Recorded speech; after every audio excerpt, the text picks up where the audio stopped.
Bing, bow, boom, boom, biggie. You already know how we get jiggy. It's your girls back in the condo for another special episode of your favorite podcast with your favorite girls. Reasonable Dialogue. It's your girl, DJ Miss Milan. And it's your girl, Snead, and we back with episode 37, the official motherfucking Jigga recap. You know what's crazy? I was going to wear my hoodie, but I was like, baby girl, who about to sit in this heat in a hoodie? I feel not you. Gonna be me, That's why I have my place on like 66 degrees right now. It's freezing in this bitch. I'm not going to hold you. It's hot in this bitch. So that's the only reason why I'm really wearing it right now. So I'm cold as hell, but it is a fly sweater. I must say so. It is. I must say so. I was there when you got it. We were there. Oh my gosh. Listen, first of all, I would ask how your week was, but listen, niggas had a great week. And the crazy part is like, it's literally just getting better. And it kind of just like, it started on Thursday and it's pouring into, it's literally like, it hasn't ended. I don't know. Maybe it's the energy in the air, sister. It was phenomenal. Well, I would say personally this past week, how has this past week been? Okay, so now that the ink is dry, I can announce that I finally... So actually, let me get the context first. Year and a half ago, I launched this workshop series called The Lab. And it was literally this on-the-fly idea. I had tweeted like, yo, if I started inviting niggas to the office to listen to music and give feedback, would y'all pull up? And then his like tweet went viral. And I was like, okay, well, I guess I could do it. Yeah. So pitched it to the team. Everybody wanted to do it. Problem was, granted, the event, like we did a couple of them. They went extremely well. I went on to do versions of it at Berkeley. We did one at Hofstra with Goldie. Shout out to her. But it was not a consistent series in the way that I would have liked it to be, as well as we didn't have resources. Top of the year, we lost our listening room. Which that was actually where we were hosting it because the setup was really like perfect for a listening session. Yeah. So it's like we don't have the room anymore. So fast forward to like May, I'm just like, yo, this is my baby because this is something that granted, it wasn't always called The Lab, but I've been trying to create versions of this workshop for like the last 6 or 7 years. Like I started in LA, it was called Clubhouse. I did one in Philly, and now it's like I remember Clubhouse. Yeah, and it's like, come on, man, like I need to do this. Did Clubhouse steal your name for their app? That was a whole thing, and ironically, it wasn't like a me in my head thing. Like there was a bunch of people at the time tweeting like, yo, like when I think of Clubhouse, I'm thinking of her shit. But now there's this thing. And then there was another person that came out with this event called Clubhouse at the same time. So it was just too much. And then when Clubhouse blew up, it was just like, I ain't even want to be in that. Yeah. Like y'all got it. Yeah. So granted, so now fast forward to, what are we in the second quarter? I think. Yeah. Second quarter. Yeah. I had a conversation with my manager, like, you know, I know we launched this thing here, but this is my thing. And I really want to branch this out into other companies and make this a lot bigger than what it's here because we just don't have the resource for it. And it was clear to me that it also wasn't a priority, which no shade. Like it is what it is. We got other shit to focus on. So I emancipated the lab from Pandora officially. And I have secured a partnership for multiple workshops with United Masters. And the first one will be in August and the details will be out soon. So girl, like I had a meeting this week to finalize everything. I'm just like, oh my God. Like, and it's crazy part is like, I was so iffy about splitting ties with Pandora because, you know, like I didn't know how that would go, how that conversation would go, if it would become an issue. And it was just like, it created a lot of anxiety for me. So deciding to just go with my gut.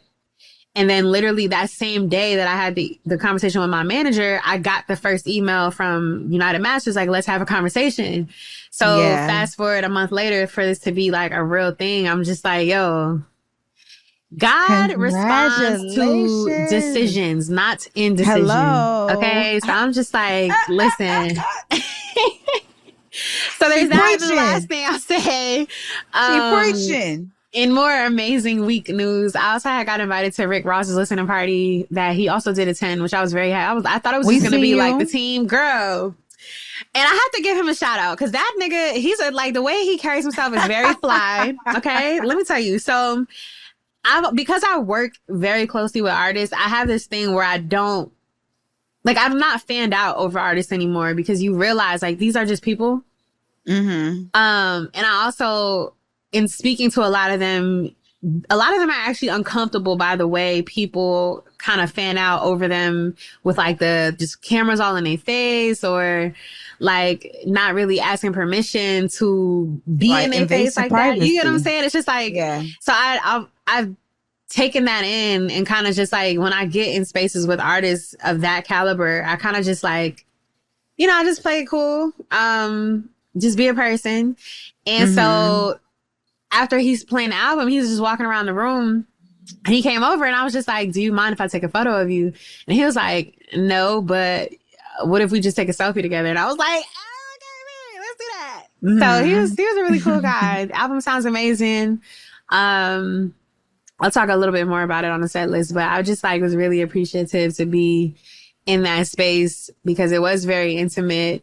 I went with the hip hop team at SiriusXM. Shout out to Ron from Shade 45. Like Ron is like my fucking brother.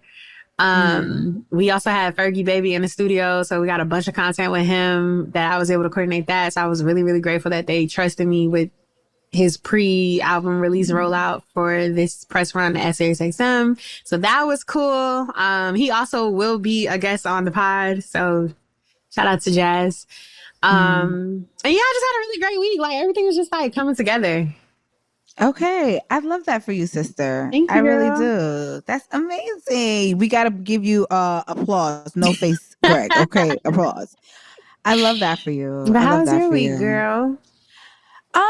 My week has been me traveling a lot. As you guys, you know, you follow me on social media, my story is always on a plane or somewhere. But I had a really good, I would say July really showed me how fly it is. Like I had a great start to July. It was just like phenomenal from being able to bask in, you know, not opening, but being a part of the opening for, you know, the pop-up series for Jay-Z and the 30th anniversary early in July. And then also, you know, us doing our Reasonable Dialogue event that was very super successful. You know what I'm saying? With such a amazing feeling to have everyone come out and just support us in that way. And just, you know, me going to these events, playing for the first time for, I would say, a lot of different events that I'm being booked for, which is super exciting. You know what I'm saying? I was on a festival lineup where I was on a boat in San Francisco for 4th of July weekend, like literally on 4th of July.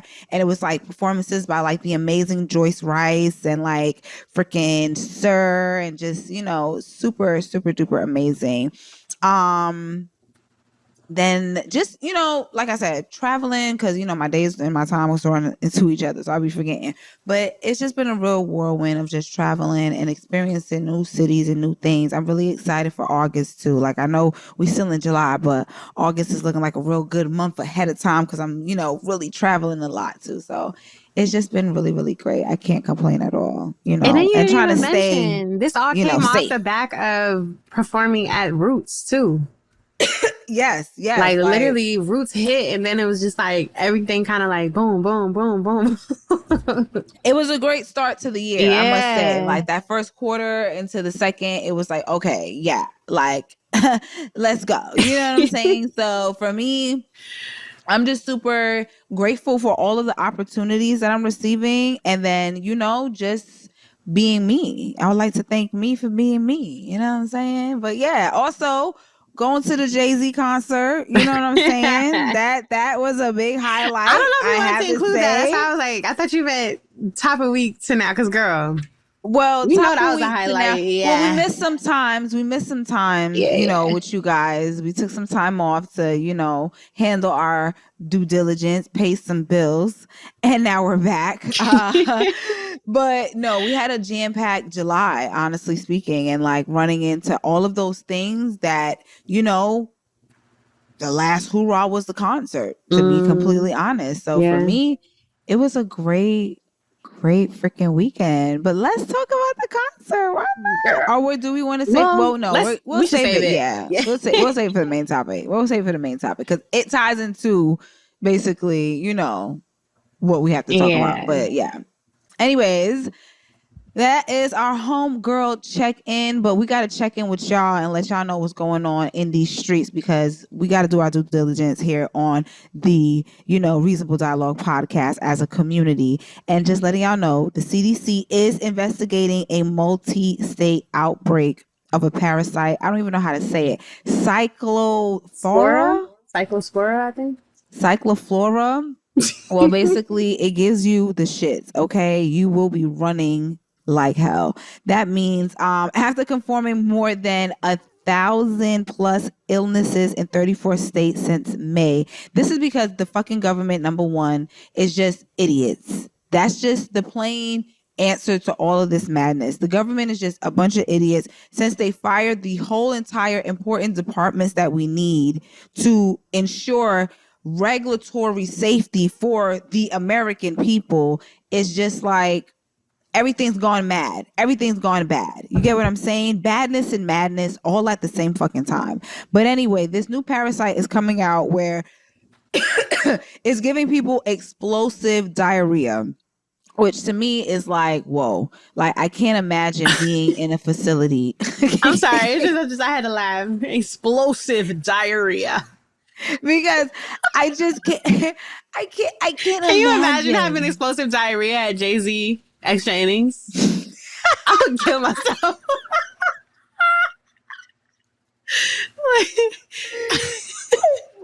That would piss me off so bad. No. You in the bathroom, you hear everybody like, fuck.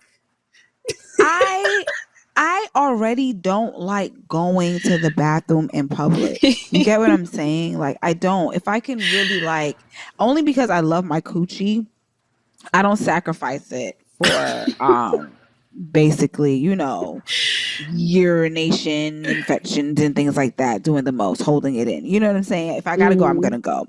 But I will say, I will 9 times out of 10 opt out of going to a public restroom. So with that being said, explosive diarrhea. You was never going to be able to opt out, my girl. What would I do? What can I do? Can you imagine being on a plane? Oh, nah. Now think about that's also that, embarrassing because you in like a tight space, so niggas know you in there. Oh, it's you. And don't let you have a bad gut health, so your shit really stink. Imagine you keep coming out the bathroom. People are looking at you like damn, it's her. And don't let it be a fine nigga on the plane. You was never getting his number. Like, girl. I'm so mad. The shitty girl. And then you try not to guilt trip yourself because it's like, so what? Everyone shits. It's human. It's human. But it's like, girl, it's nasty. It's on a plane. It's on a plane. You shit it on a plane. We all see you. We can smell it. I get so sick. Ugh, I can't. I'm about to throw up. I'm about to fucking throw up. Anyways, y'all, it's causing you to be nauseous as fuck as well, too. I don't know what's going on. I just need y'all niggas to get this shit together because this is fucking ridiculous. It's also been found in parsley, cilantro, snow peas, lettuce, spinach, salad mixes. So like the little bags of salads that people, get when they lazy, don't want to make an actual salad. Berries in cases are on the rise nationwide.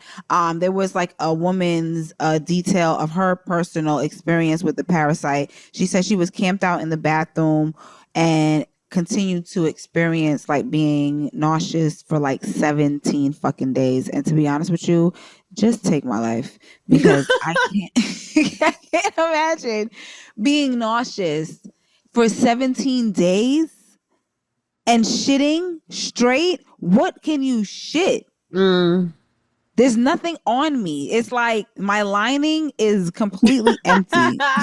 Butthole What is am I raw. doing? Can you imagine? That should probably hurt after a while. Like, oh damn. my God. Stop You probably please. you probably are bleeding. Oh my God. Like, imagine the fact that like you can't even sit.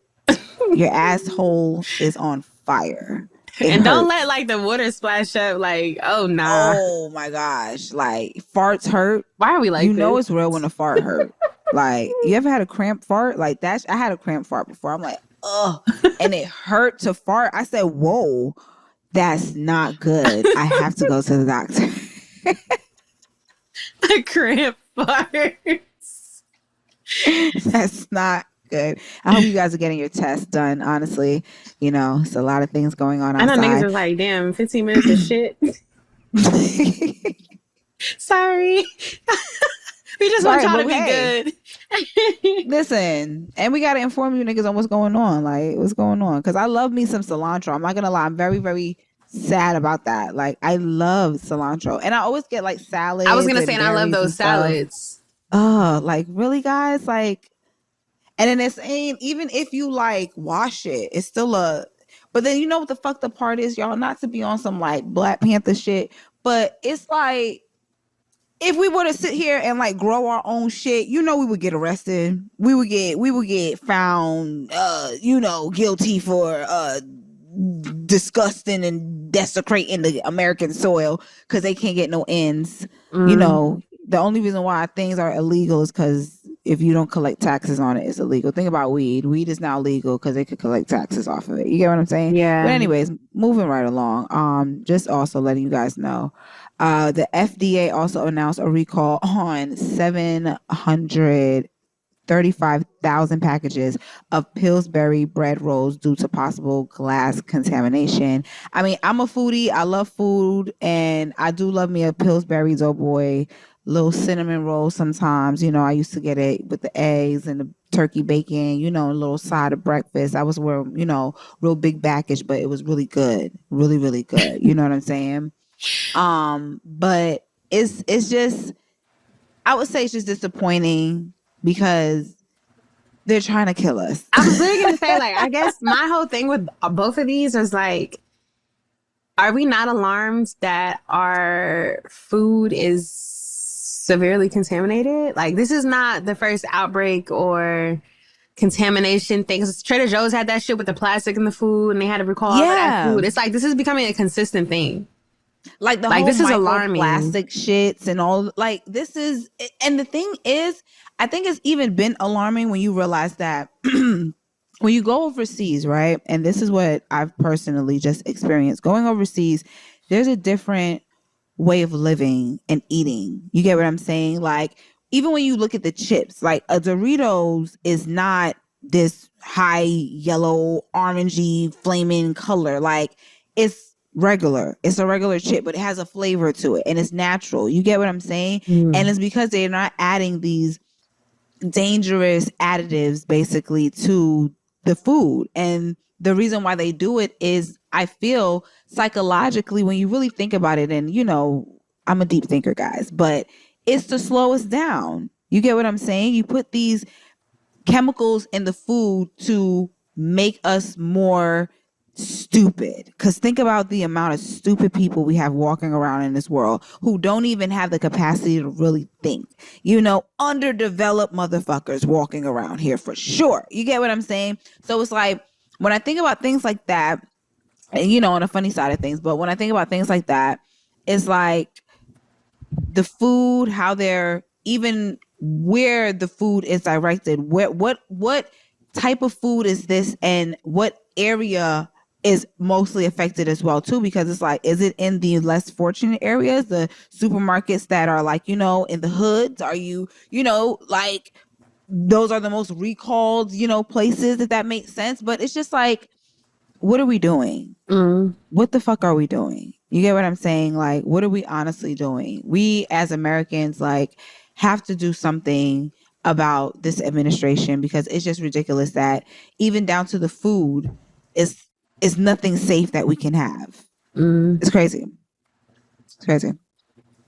Anyways, moving right along. The iconic Cathy Hughes, media mogul and founder of Urban One Incorporated, has received the key to the city. She had created the groundbreaking Quiet Storm radio format. She built Radio One into a multimedia powerhouse. And she was the first Black woman to chair a publicly held corporation. The Quiet Storm. I always love Black women doing groundbreaking. You ever heard of things. Quiet Storm? I have heard of Quiet Storm. I know Storm. you did. Yeah. Huh? Oh, okay, yeah. That was my jam. Back in the day, my grandmother, like, because you know I'm a grandma's baby, she used to play that shit at night for me to go to sleep. It was either classical music or the Quiet Storm on a late night to listen and just like it's like, you know, the sound effects of like the rain and like the, you know, piano playing and a sexy ass nigga or woman voice come on type shit. Like, oh, child, like what's y'all playing them good soul R&B classics. It wasn't like your typical regular, you know, upbeat tempo. Like I want to fuck, you know. They gave some class at the Quiet Storms, okay? But shout out to her, Cathy Hughes. I remember having a dinner with her a while back. It was like an honor dinner, and she was one of the honorees for it. So to hear her story and then to see this is amazing. You know what I'm saying? So shout out to her getting the key to the city. Okay. I love that for her. What her net worth? She got some money. But in some sad news, and this is probably going to touch some, you know, 90s babies who grew up watching the iconic Jurassic Park. Homie Sam Neill, known for starring in Jurassic Park and The Piano, has passed away. I think it was important to mention this because, you know, growing up, I love Jurassic Park. Although I was terrified of that shit, I'm not gonna lie. Like, you were terrified. Yeah, because it was like the fucking dinosaurs was evil. They wasn't good. They wasn't like lifting me up to go get an apple from the tree. Them niggas trying to eat me. The Bronchosaurus, I don't know how you say it. They were the good ones. The pterodactyl, them big, the giant T-Rex, all of them things. Like it was It's funny because that's my nephew's favorite film series. Like he used to make us watch that shit like once every 3 days, and he used to like, "Are you serious again? Again?" No, it was really good. I would never forget the scene where the two white kids, they're in the kitchen, like I guess they're in whatever hiding. The facility. Yeah. Oh my gosh, and the dinosaur, like oh my gosh, like that shit still to this day. If I watch that, I get creeped out just a little bit because it's just the suspense of them niggas. Like, yo, you outrunning a dinosaur. You think you could outrun a dinosaur? No. You think you could survive? I can't even outrun a 15-year-old in track. Like, girl, I was never outrunning nobody's dinosaur. Big back summer, okay? Yo, I cannot. You know, it's crazy. I wasn't a track team, but I was not a runner. I was a thrower. I don't know. I don't know if I want to go out that way though. Like, I don't want to be chomped on. You know what I'm saying? Like a dinosaur chomping on me doesn't feel good. It doesn't feel like that's something I would like. And how long is it gonna take for me to go? You know, I'm thinking about things like that. I think about stuff like that, even with like a zombie apocalypse. Like, oh my God, zombie apocalypse. I think about that sometimes. I feel like we're not too. I don't know. I don't think we're too far off. She's a runner. She's a track star. Do you think you could run out? No. If I could definitely outrun a zombie. They don't even be running for real. They be like, are they the I Am Legend zombies? Them niggas is fast. That's a good point. Okay, them niggas was real. I imagine zombies as like, what is that show? There was that Michael Jackson like 8 series zombie show. That's what I imagine them as. You want the Michael Jackson zombies? Is this Thriller? Okay, but yeah, Walking Dead, literally Walking Dead. I could absolutely outrun them. They walk. They do walk, but they just too much. It's just too much of them. You know what I'm saying? It's too much of them. It's like, how much can you out? You know what I'm saying? Like, you can only run for so far. Touche. You know, so at a point in time, I just don't want to be bit. I just don't want you to touch me. Like, let me just go naturally somewhere. Let me just sleep. Can I just sleep and just look at my spirit looking over my body? Like, oh my God. You know what I'm saying? Like, I don't know. But RIP to him. The Jurassic Park series is definitely something that's super duper legendary. So RIP to that man.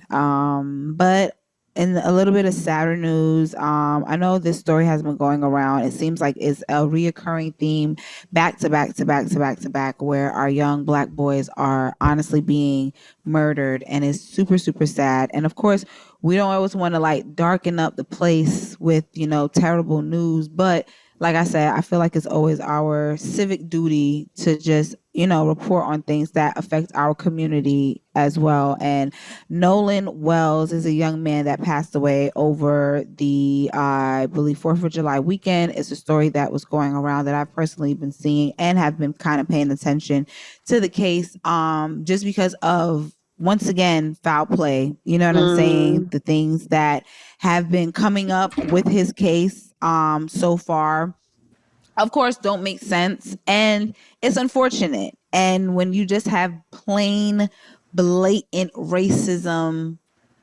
in broad daylight in the year 2026, where rights have been rolled back, and you think about the fact that so many people died to be progressive, and everything just feels like it's regressing. Things are just honestly shaping up to be just terrible, especially like I said with this administration. So all of the hatred that people probably had confined before now comes out in the daylight, because they feel like they have a pathway to now show it. And it's unfortunate, another situation where people can call a thing and call a spade and see that something just doesn't make sense with this case, in the sense of his disappearance and his, untimely death. So RIP to him.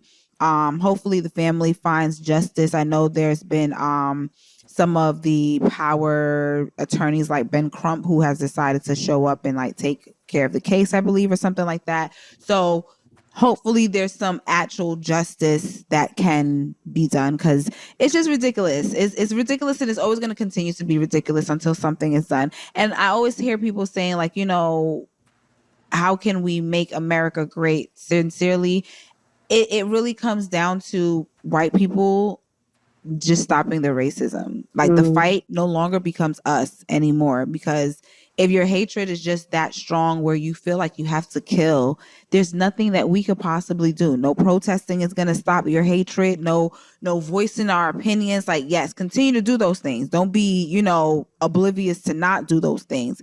But it is to sit there and say like, the hatred has to be removed first. You know what I'm saying? And that's not our fucking problem. Yeah. That's not a problem to have to remove hate from somebody.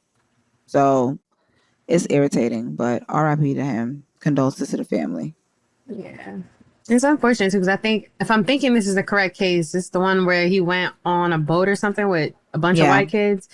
Yeah. And it's like, granted, it's not even to place blame on him at all, but and I see stories like this, it's like, this is why our parents didn't fuck with that. Like, you're not going nowhere with a bunch of white kids. I'm so sorry. I'm so sorry. Like, and I will be carrying on the tradition. My kids will not be going nowhere with a bunch of white kids, and I will not be hanging out with a bunch of white people either. I forgot the lady's name, but that was also a eerie case that was around. I remember we talking about, and then she just ends up she was at a slumber party, battered, falls off the balcony, cracks her neck or something like that, like, and it was just dismissed. You get what I'm saying? The young boy who ended up in the freaking gymnasium in the mat, like when he was tied up, the kid who he was fighting or whatever ended up being a cop's kid. Like, we know what that is. Yeah. Is at this point in time, it's like the hatred, the provoking, the antagonizing, is just, I don't know when enough is enough. Like, how, I guess the satisfaction in that is what it is, satisfaction, because it doesn't make any sense why this continues to happen, but it shouldn't happen. and something needs to be done sincerely. So RIP to the young man on that. All right, y'all. Moving into some music and entertainment. Now, I seen this personal story of Miss Coco Jones. First of all, want to disclaim and say that we are absolute fans of Coco Jones, you know, and our opinions are respectably our opinions when it comes to your faves. Okay. All right. Just to let y'all know. But Coco Jones, I seen she posted like a very intentional and heartfelt message about where she feels she is in her career. I guess the whole, you know, thought process of when is it going to happen, like the pop moment. You get what I'm saying? Like that breakthrough that I can't put my finger on whose success we can pinpoint. I don't know. The Right interesting thing is now, like, I don't. Did you see it? I did see it. I was gonna say, I don't know if that's the same way I perceived it, because I think she had the pop moment. I think what she's struggling with now is maintaining it, because she had the moment with I See You, and then she went on to have major breakthrough success following I See You. But then I think what she's struggling with now is figuring out what her sound is. And even that, I think that's what she's saying that that's her problem, but I don't even think she has a sound problem, because I think to me, it's very clear what a Coco Jones song sounds like. Like, I think she has a sound. Because I was about to say, can you, if you were to listen to the radio or randomly, you would be able to distinctly know Coco Jones? Absolutely. And I think that's one of the reasons why, for me, before she broke through, I said she was going to break through, because nobody sounds like her. Like, she has such a unique tone that when you hear it, you know it's Coco.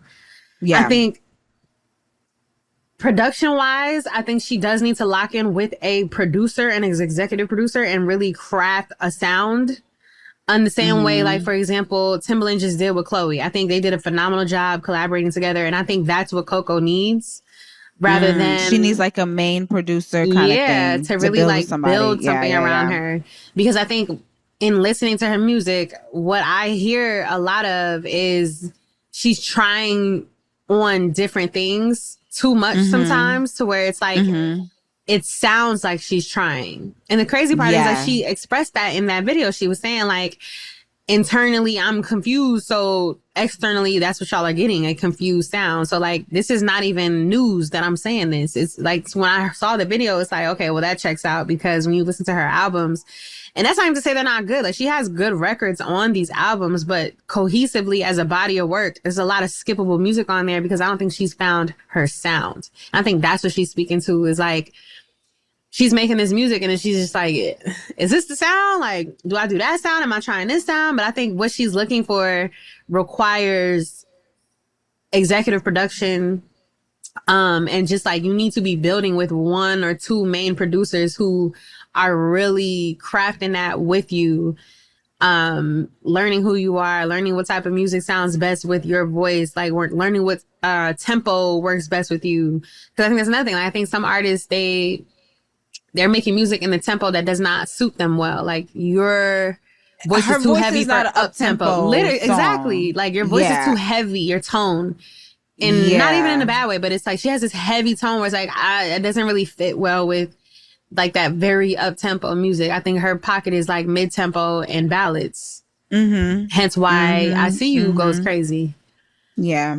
But I don't know, it's unfortunate, because I think it sounds like she's struggling to find her sound, but she has a sound.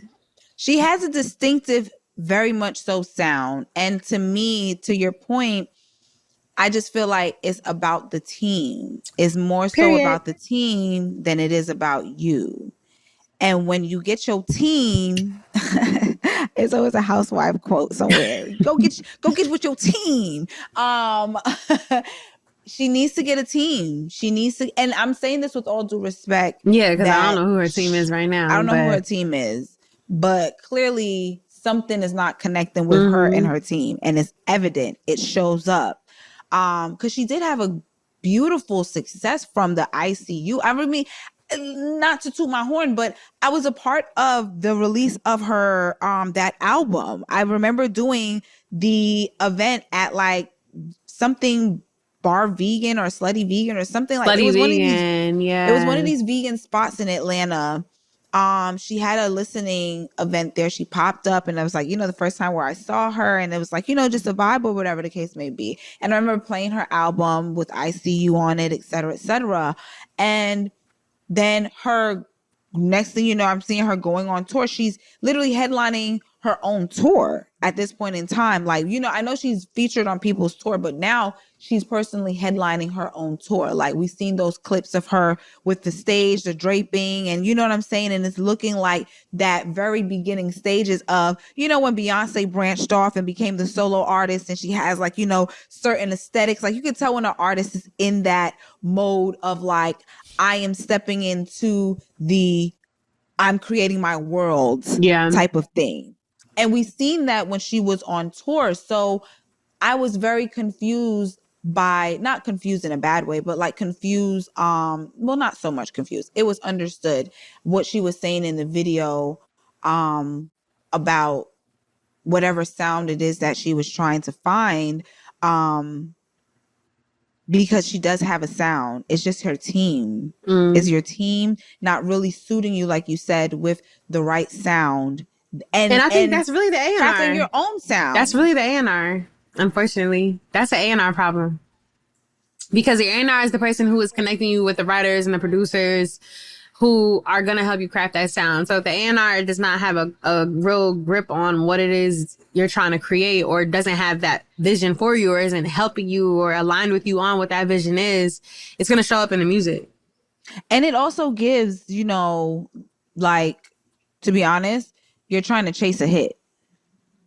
You know what's crazy? So to that point, I actually liked the Britney Spears sample. Like, I actually didn't think it sounded bad, but I didn't think it sounded bad either. In the context of the project and just everything else that she had built, I See You being as big of a hit as it was, it just felt like, where it wasn't a strong single. Like, what are we doing? It doesn't fit. I'm finna check her shit right now. But then, to everything we're saying, she then goes on to do a show with Terrell. She does I can't think of the name of that song, but she does a live cover, a live version of that Britney Spears record with a couple different background singers rather than the sample that also was a little off key. And she sang it like a ballad with the piano, and it was so good. Like, and that song actually did what it needed to do. Like, that song went on to be successful. They released it as a single. So it's like, your bag is ballads, my girl. Granted, that's not to say you can't. Well, I didn't tell you that project. That was a good one. That was a good one. Caliber, Double Back, I See You. She really had, to me, she had some good stuff. I think that was her sound. And then once, I think after that debut album, they pivoted to all the trending stuff to try to chase the momentum that she got with I See You, and they lost the sound. Because it goes on to Taste is the one that's Taste. Like... So if you listen to the live version of Taste, the live version of Taste sounds like it belongs on her debut album. Yeah, it does. It does. If we're going to be honest, it does. And now this new single, Body So T, which we've seen her drop it, people were like, Coco, you not finna fight for this type of single. Because her whole thing was fighting to craft her sound or whatever. Which, I'm gonna say this, I believe artists deserve the space to in fact experiment, to be artists, because that's what they are, artists. You get what I'm saying? It would behoove us to act like that's not what they're there to do. If you want to go explore some rock. Oh. Girls a fly. I'm like, oh, fuck no. Sorry. That just scared the shit out of me. I'm like, what was that? Yo. I seen the bounce back. Like you put your dukes up like you finna fight it. Like, that scared the shit out of me. Because I heard like a little tap. And I'm like, what the fuck was that? Like something fell, so I moved the keyboard and that shit just flew. Like, oh nah, bitch, we not doing that. I don't play them fly games. I'm sorry, guys. It's just that I'm part of the show now. What the fuck? You want a mic and everything? Dialogue fly. Oh my god. Okay. My bad. Damn, I forgot. I forgot what I was saying. I mean, I guess So I think I know you. Essentially, like artists deserve the space to try new things and you know, like and grow. That's how you grow. Yes, they do. So I'm not mad at the experimentation, but the execution, that's the thing. There's a big difference. And I think artists need to realize that. You could experiment all you want. That's your job. You get what I'm saying? Mm-hmm. But when it comes time to putting them that execution on the board, the execution has to match something. You get what I'm saying? And I do feel like she missed like What Not More was the second follow-up album after her debut. And to be honest, that kind of fell short because it did fall short. I didn't like it. I think there was a few on there, but I think as a full project, there was too many misses on that project. Yeah, for it to be like her first debut, I think that was a good debut for her, to be completely honest. She has some pretty good bangers on here. This was a Coco Jones album.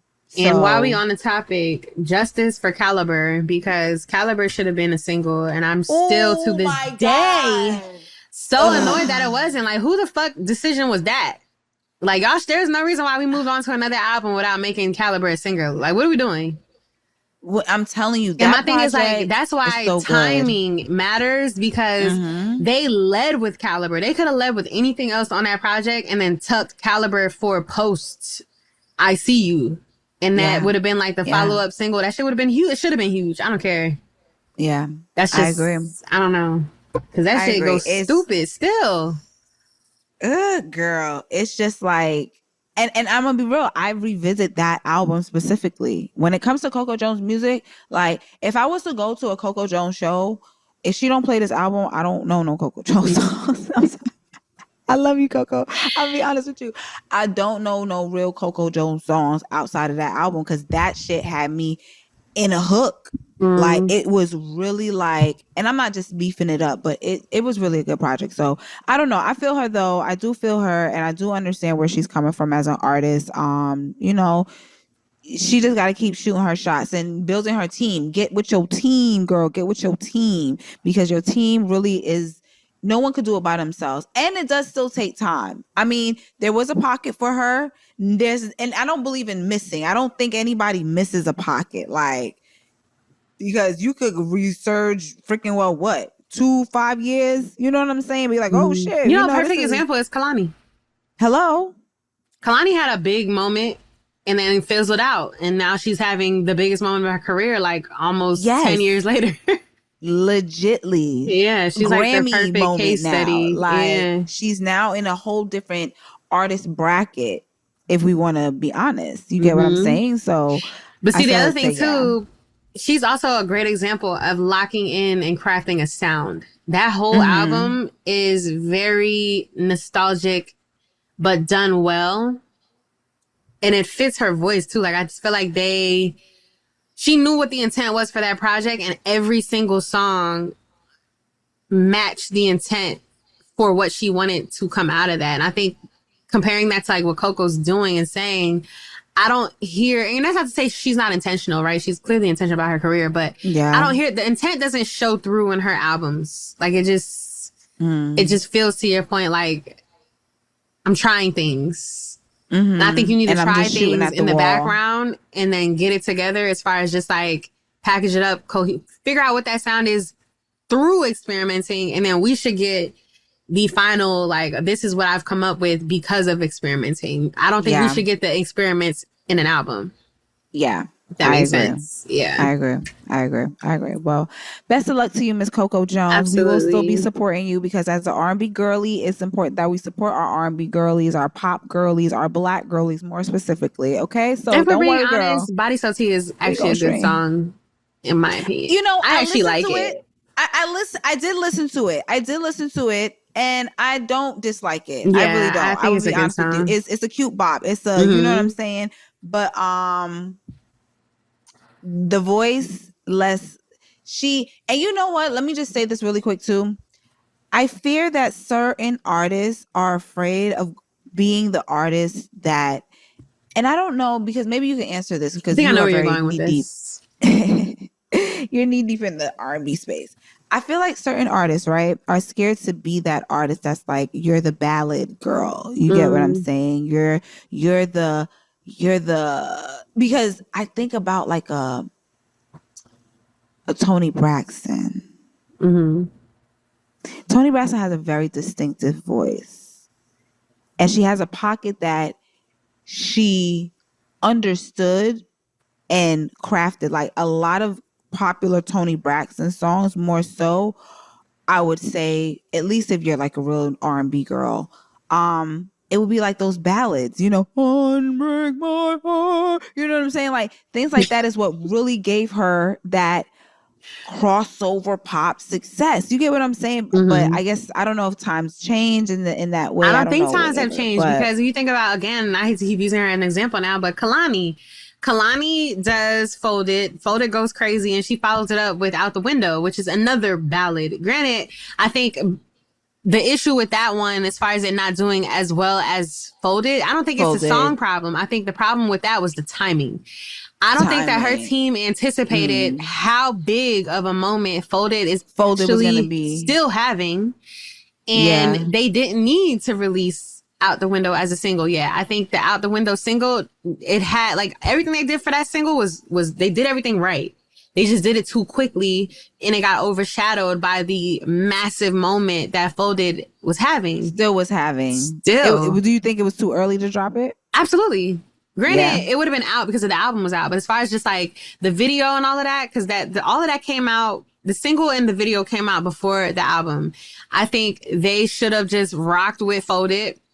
Album came out and then allow it to become a fan favorite. Maybe a couple months later, then we got the video for y'all. And now this is the focus track.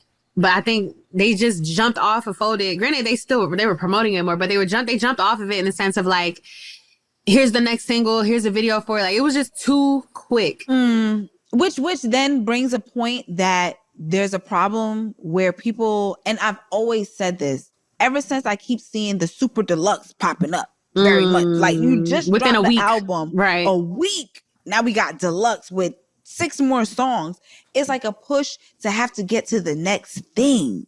You get what I'm saying? Nobody, like back in the day, niggas used to ride the fuck off they singles. You get what I'm saying? Yeah. Like 2 years, your single was number 1. You was riding off that whole, performing on that thing for so long. It's just absolutely crazy. I'm gonna tell you right now, it's like Sweetie with her My Type and her like Icy Girl. No, more so Icy Girl.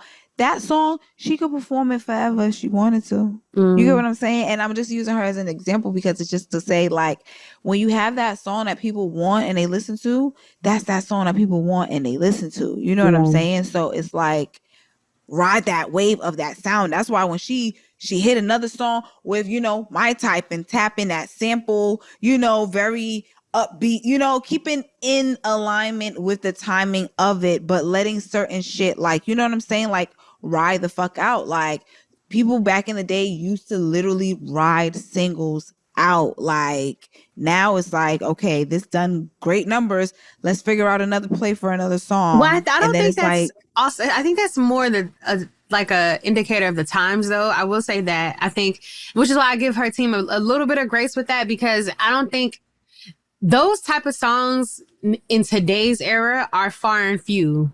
Right? Like, you got this, the Steve Lacy had one with, I can't remember the name of the song, but the song that ended up eventually winning him the alternative album of the year. I wish I knew that one. No. Yes. I wish I knew. He had it with that single. SZA had a few. And outside of them two, it's I See You, Money Long with Hours and Hours. But like, how many songs have come out? And I've only named 4 or 5 songs that have had moments that big. So I think I have grace for the team and their timing, because they're assuming that they're not going to have a moment like that. But the problem is, once the song starts to have the moment, you have to meet the moment. You can't try other shit because it's going to get overshadowed. Gotcha. You know what I'm saying? Like, I think it's just, the streaming era has created double whammy. Yeah, where it's like, you don't get songs that big. So they're already preparing the next thing, because the assumption is this is a great song, but it's probably not going to be that big to where we should not prepare the next thing. Yeah. Yeah. Totally understand. Totally understand. Speaking of great songs, singer, songwriter, and producer Syd opened up recently about her experience with writing Beyonce's very beautiful what is it, On the Sofa, from her Renaissance album. Oh, I didn't know that. I Yes. literally was in the Wait. car listening to that earlier today. That and Virgo's Groove. Plastic Off the Sofa. I'm sorry. Yeah. Plastic Off the Sofa. I don't know why I got a brain fart when I said that, but Plastic Off the Sofa. She wrote that song in during the pandemic. She said, hold on, I'm trying to find the quote or what she said. She first wrote it a few songs for B around the time of the pandemic that ended up not being released. She was quoted and say, I wrote a handful of songs that went nowhere. Then after the pandemic kind of finished, I tapped back in with one of her team members and asked, yo, where y'all at with the project? She was like, shoot, we're still kind of at square one. I'm not going to lie. So I said, all right, can I send some stuff? And sent some tracks over. One of the songs, Plastic Off the Sofa, ended up making the final album reflecting on the project. Syd also quoted saying, another surprise, first of all, the album, the whole album was really modern, I think, and it also took a while to grow on me in general. That's why I was so surprised to hear the song on there, which is some good tea to know that it was actually more of a modern song than it was what we are experiencing, like, you know, very house up tempo type of song. But that makes sense because Plastic Off the Sofa gives very much so that. The song, I knew I wasn't going to put myself out there.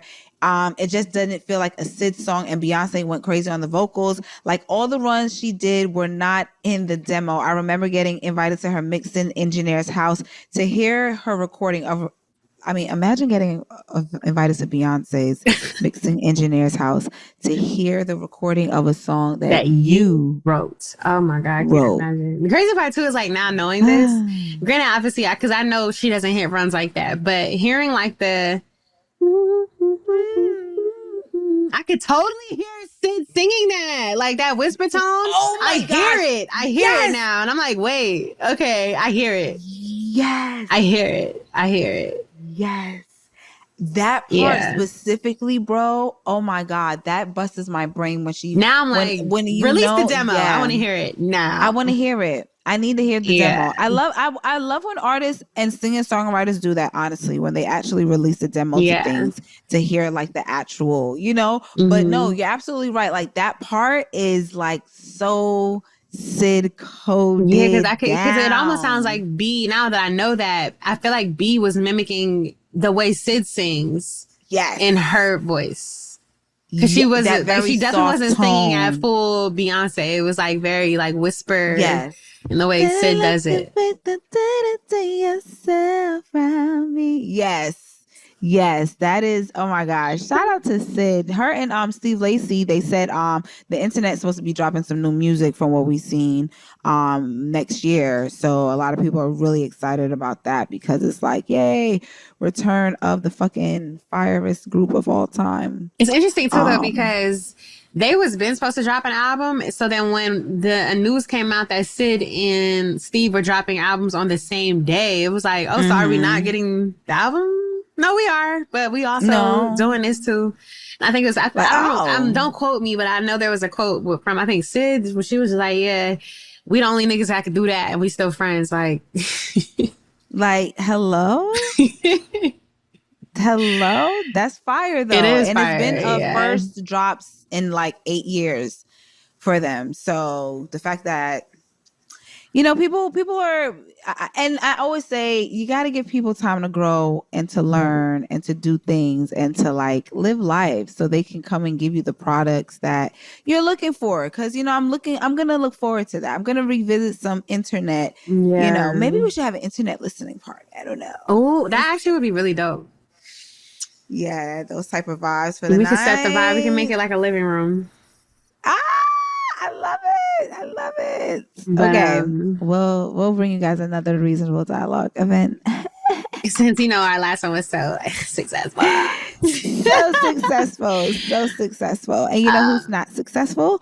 Sony. Because they decided that they were going to announce producing physical games in 2028, which ties into the whole death to physical media, which we cannot allow to happen. Obviously, it's the reason why when you think about the grand scheme of it, streaming was a terrible idea. I don't know. I have this like thing where to a certain way. I feel like this is degree, fake news in a way. Like, granted, obviously that's real, but the notion that physical media is dying, that is fake news, because vinyl sale is like they're up 100%. Even like CDs, tapes, all of that. Like, people are looking to buy that stuff. Vibe magazine, I believe, if I'm correct, they just resurface their physicals. Their physical. Like, I'm not jacking the physical media is dead shit. Like, I'm really not. I don't want to say dead in the sense of like it's dead, but the way how they are always trying to convert everything to like streaming. Yeah. Eventually, if people are not investing into physical media, will cause it to be a demise. Because think about cassette tapes. Yeah. Who really is buying a cassette tape right now? And it kind of trickles. The only reason why I think now vinyls are such an important collection is because, number one, for me, I'm always say it's tied into the DJ culture as well too. But the collectors, of music, that's the next thing to CDs, or not the next thing, but like that's the first thing before CDs type of thing. So I get the whole physical media, I guess, getting thing. But when you have companies like that, that's like, oh, you can't buy the PlayStation, you know what I'm saying, game anymore. You have to have an account and be downloaded. You get what I'm saying? Yeah. It's like, it's gonna be interesting though, because everything that I've seen as far as like fan conversation around it, or gamer conversation rather, they're not really jacking this. So it's like, I feel like this is gonna backfire very badly, because people are not gonna purchase this shit. They're gonna be like, all right, we just gonna hold our old shit and play our games, because what the fuck is this? It in fact did backfire, because apparently people came out and were protesting against it. People, it's a good protest. They protested against it, saying that they were canceling their subscriptions. It was a thing that I also see in real time on the timeline as well too. Yeah, I have a mixture of a timeline. I don't know. My timeline like, we is got ratchet, enough of this shit nerdy, with TV and television. Like, we not doing this with games too. Like, come on.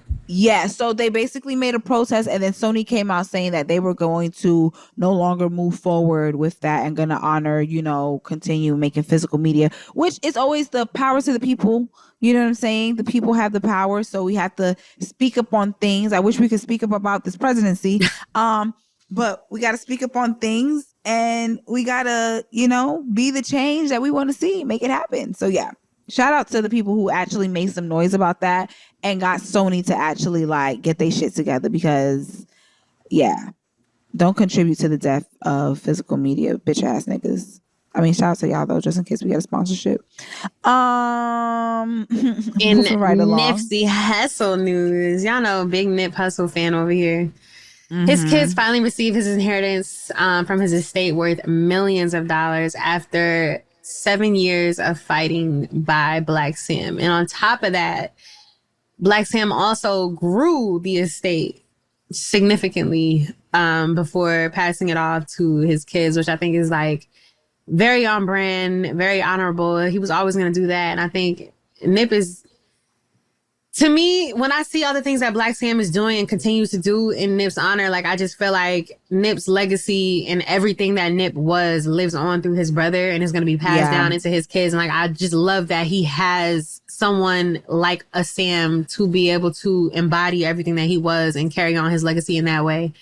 Because, people pass away and all the time, and they don't have siblings or family members that will carry on their legacy that well or at all. Yes. So to fight for 7 years to make sure that those kids have they due justice is like,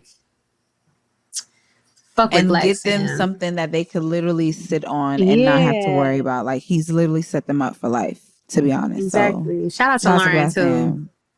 Yes. And when you think about that, I feel sorry for Brandy. Why say that? I do.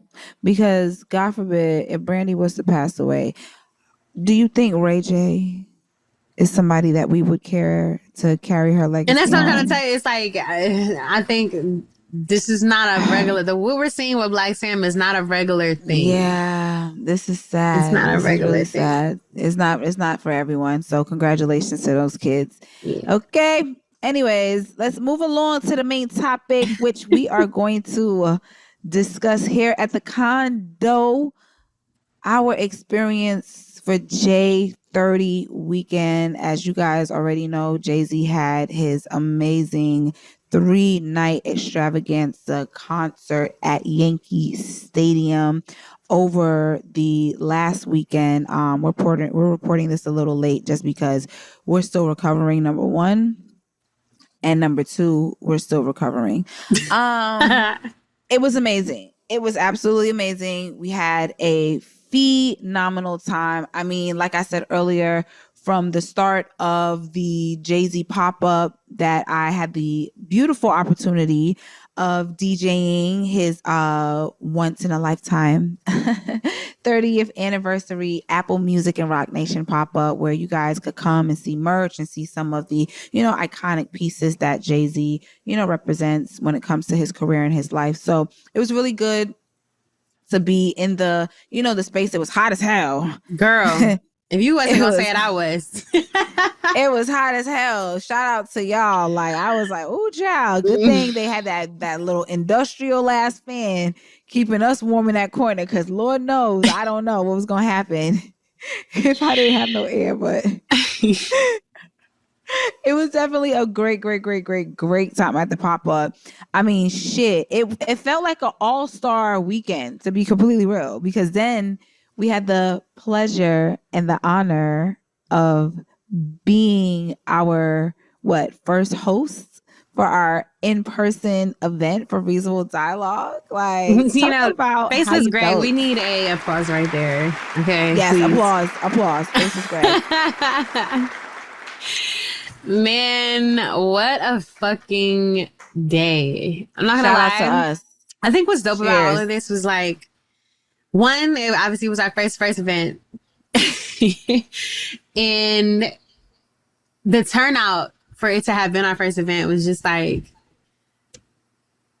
I have no words. But I think I have no words. Considering like everything that went into it, all the back and forth, like, granted, we don't have to even get into all of it, but just know there was a lot on the back end that we had to square away. So for that to be the final product following the couple days we had prior is just like, sometimes you really just got to leave shit in God's hands, because when it's meant to happen, it's meant to happen.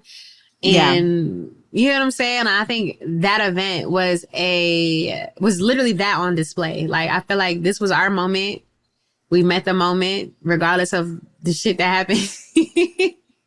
And it was amazing. People pulled up for us. Like, we saw a bunch of our friends we haven't seen in years. Family pulled up. Supporters pulled up, most importantly. And then, like, even strangers pulled up, which was really dope. And Milan did this incredible set. Shout out to Milan. That's the other thing too. So for those who don't know, like, I've been friends with Milan for a very long time, but I'm never around to see her do sets. So the last two sets I've seen have been Jay-Z themed. It was both of these events that we're talking about now. Yeah. And when you hear Jay-Z theme, it's like, okay, Jay-Z theme, whatever. But when you're there for, what is it, like 7 hours we were in there? Shit. Yeah. Damn, 7 hours of Jay-Z. Like, you know how hard that's that's a hard thing to do, y'all. 6, 7. 6, 7. Like, and then the set not be boring. You're not repeating. Like, she didn't repeat songs. No, I didn't at all.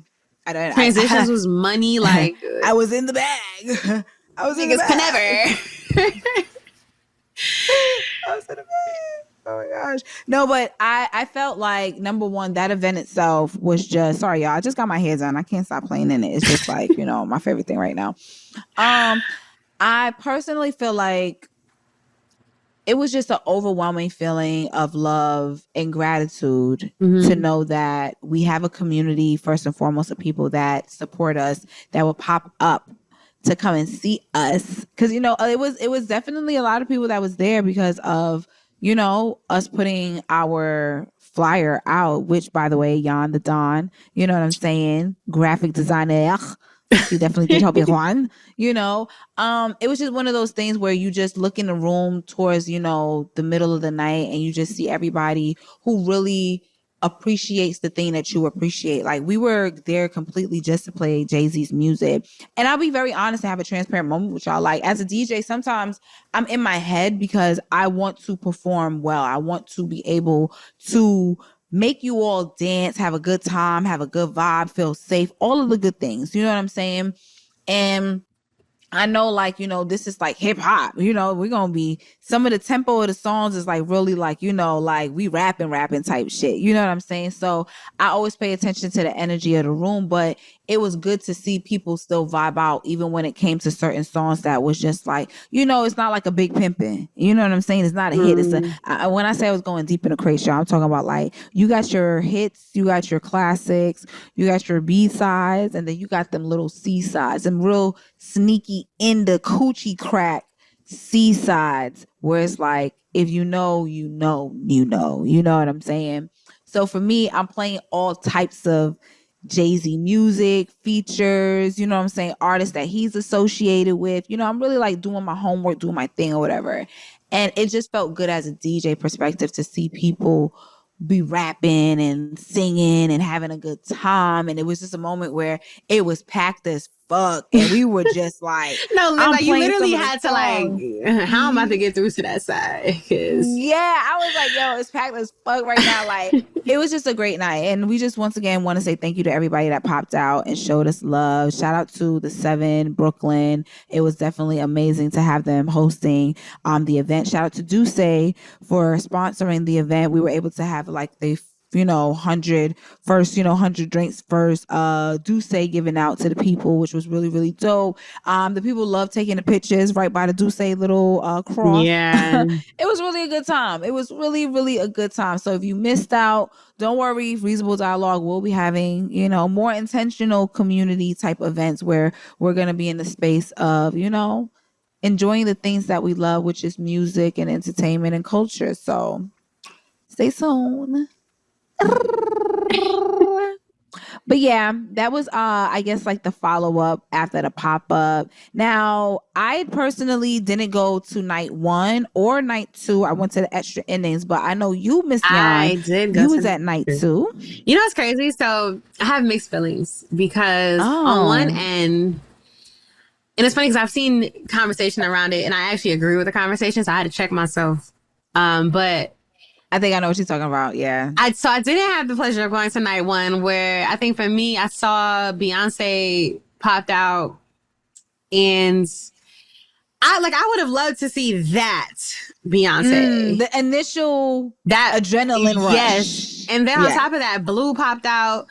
There's like, for me, there's so much connection to her on the piano, because it's like, matter of fact, we gonna get into it because that's what we do. So for those who don't know, I played piano for 16 years. So this is like, I went to college for piano performance and vocal performance. So when I'm seeing a 14-year-old playing piano and not missing any notes, her nails look like mine, in front of 45,000 people, I don't think people understand the magnitude of that in itself, because it's not even the fact that she's sitting in front of all of these people. It's the piano part. Like, I need y'all to understand, like, it's so hard to play the piano in front of a group of people, because as soon as you mess up one note, you either gotta bounce back super fucking quick so that it's like you're not fucking up the rest of the song. Yeah, or you just fuck up the rest of the song. So it's like, for a 14-year-old to do that in front of 45,000 people, like, impressive shit, man. From dancing to see in that front moment. of thousands. Like, oh my God, I was so mad I didn't see that. But that was really, for me, that was the only real reason why I was kind of sick about night 2, because we didn't get either of them on night 2. But then I guess the other thing too, I had to check myself, because it's just like, where's all our features at? And it's like, well, you didn't come here for the features. You came here for Jay-Z to perform the album. When I see somebody say that, I was like, yeah, this is not Jay-Z and Friends, y'all. This is Blueprint, Reasonable Doubt. But I guess it's like, but you set the bar.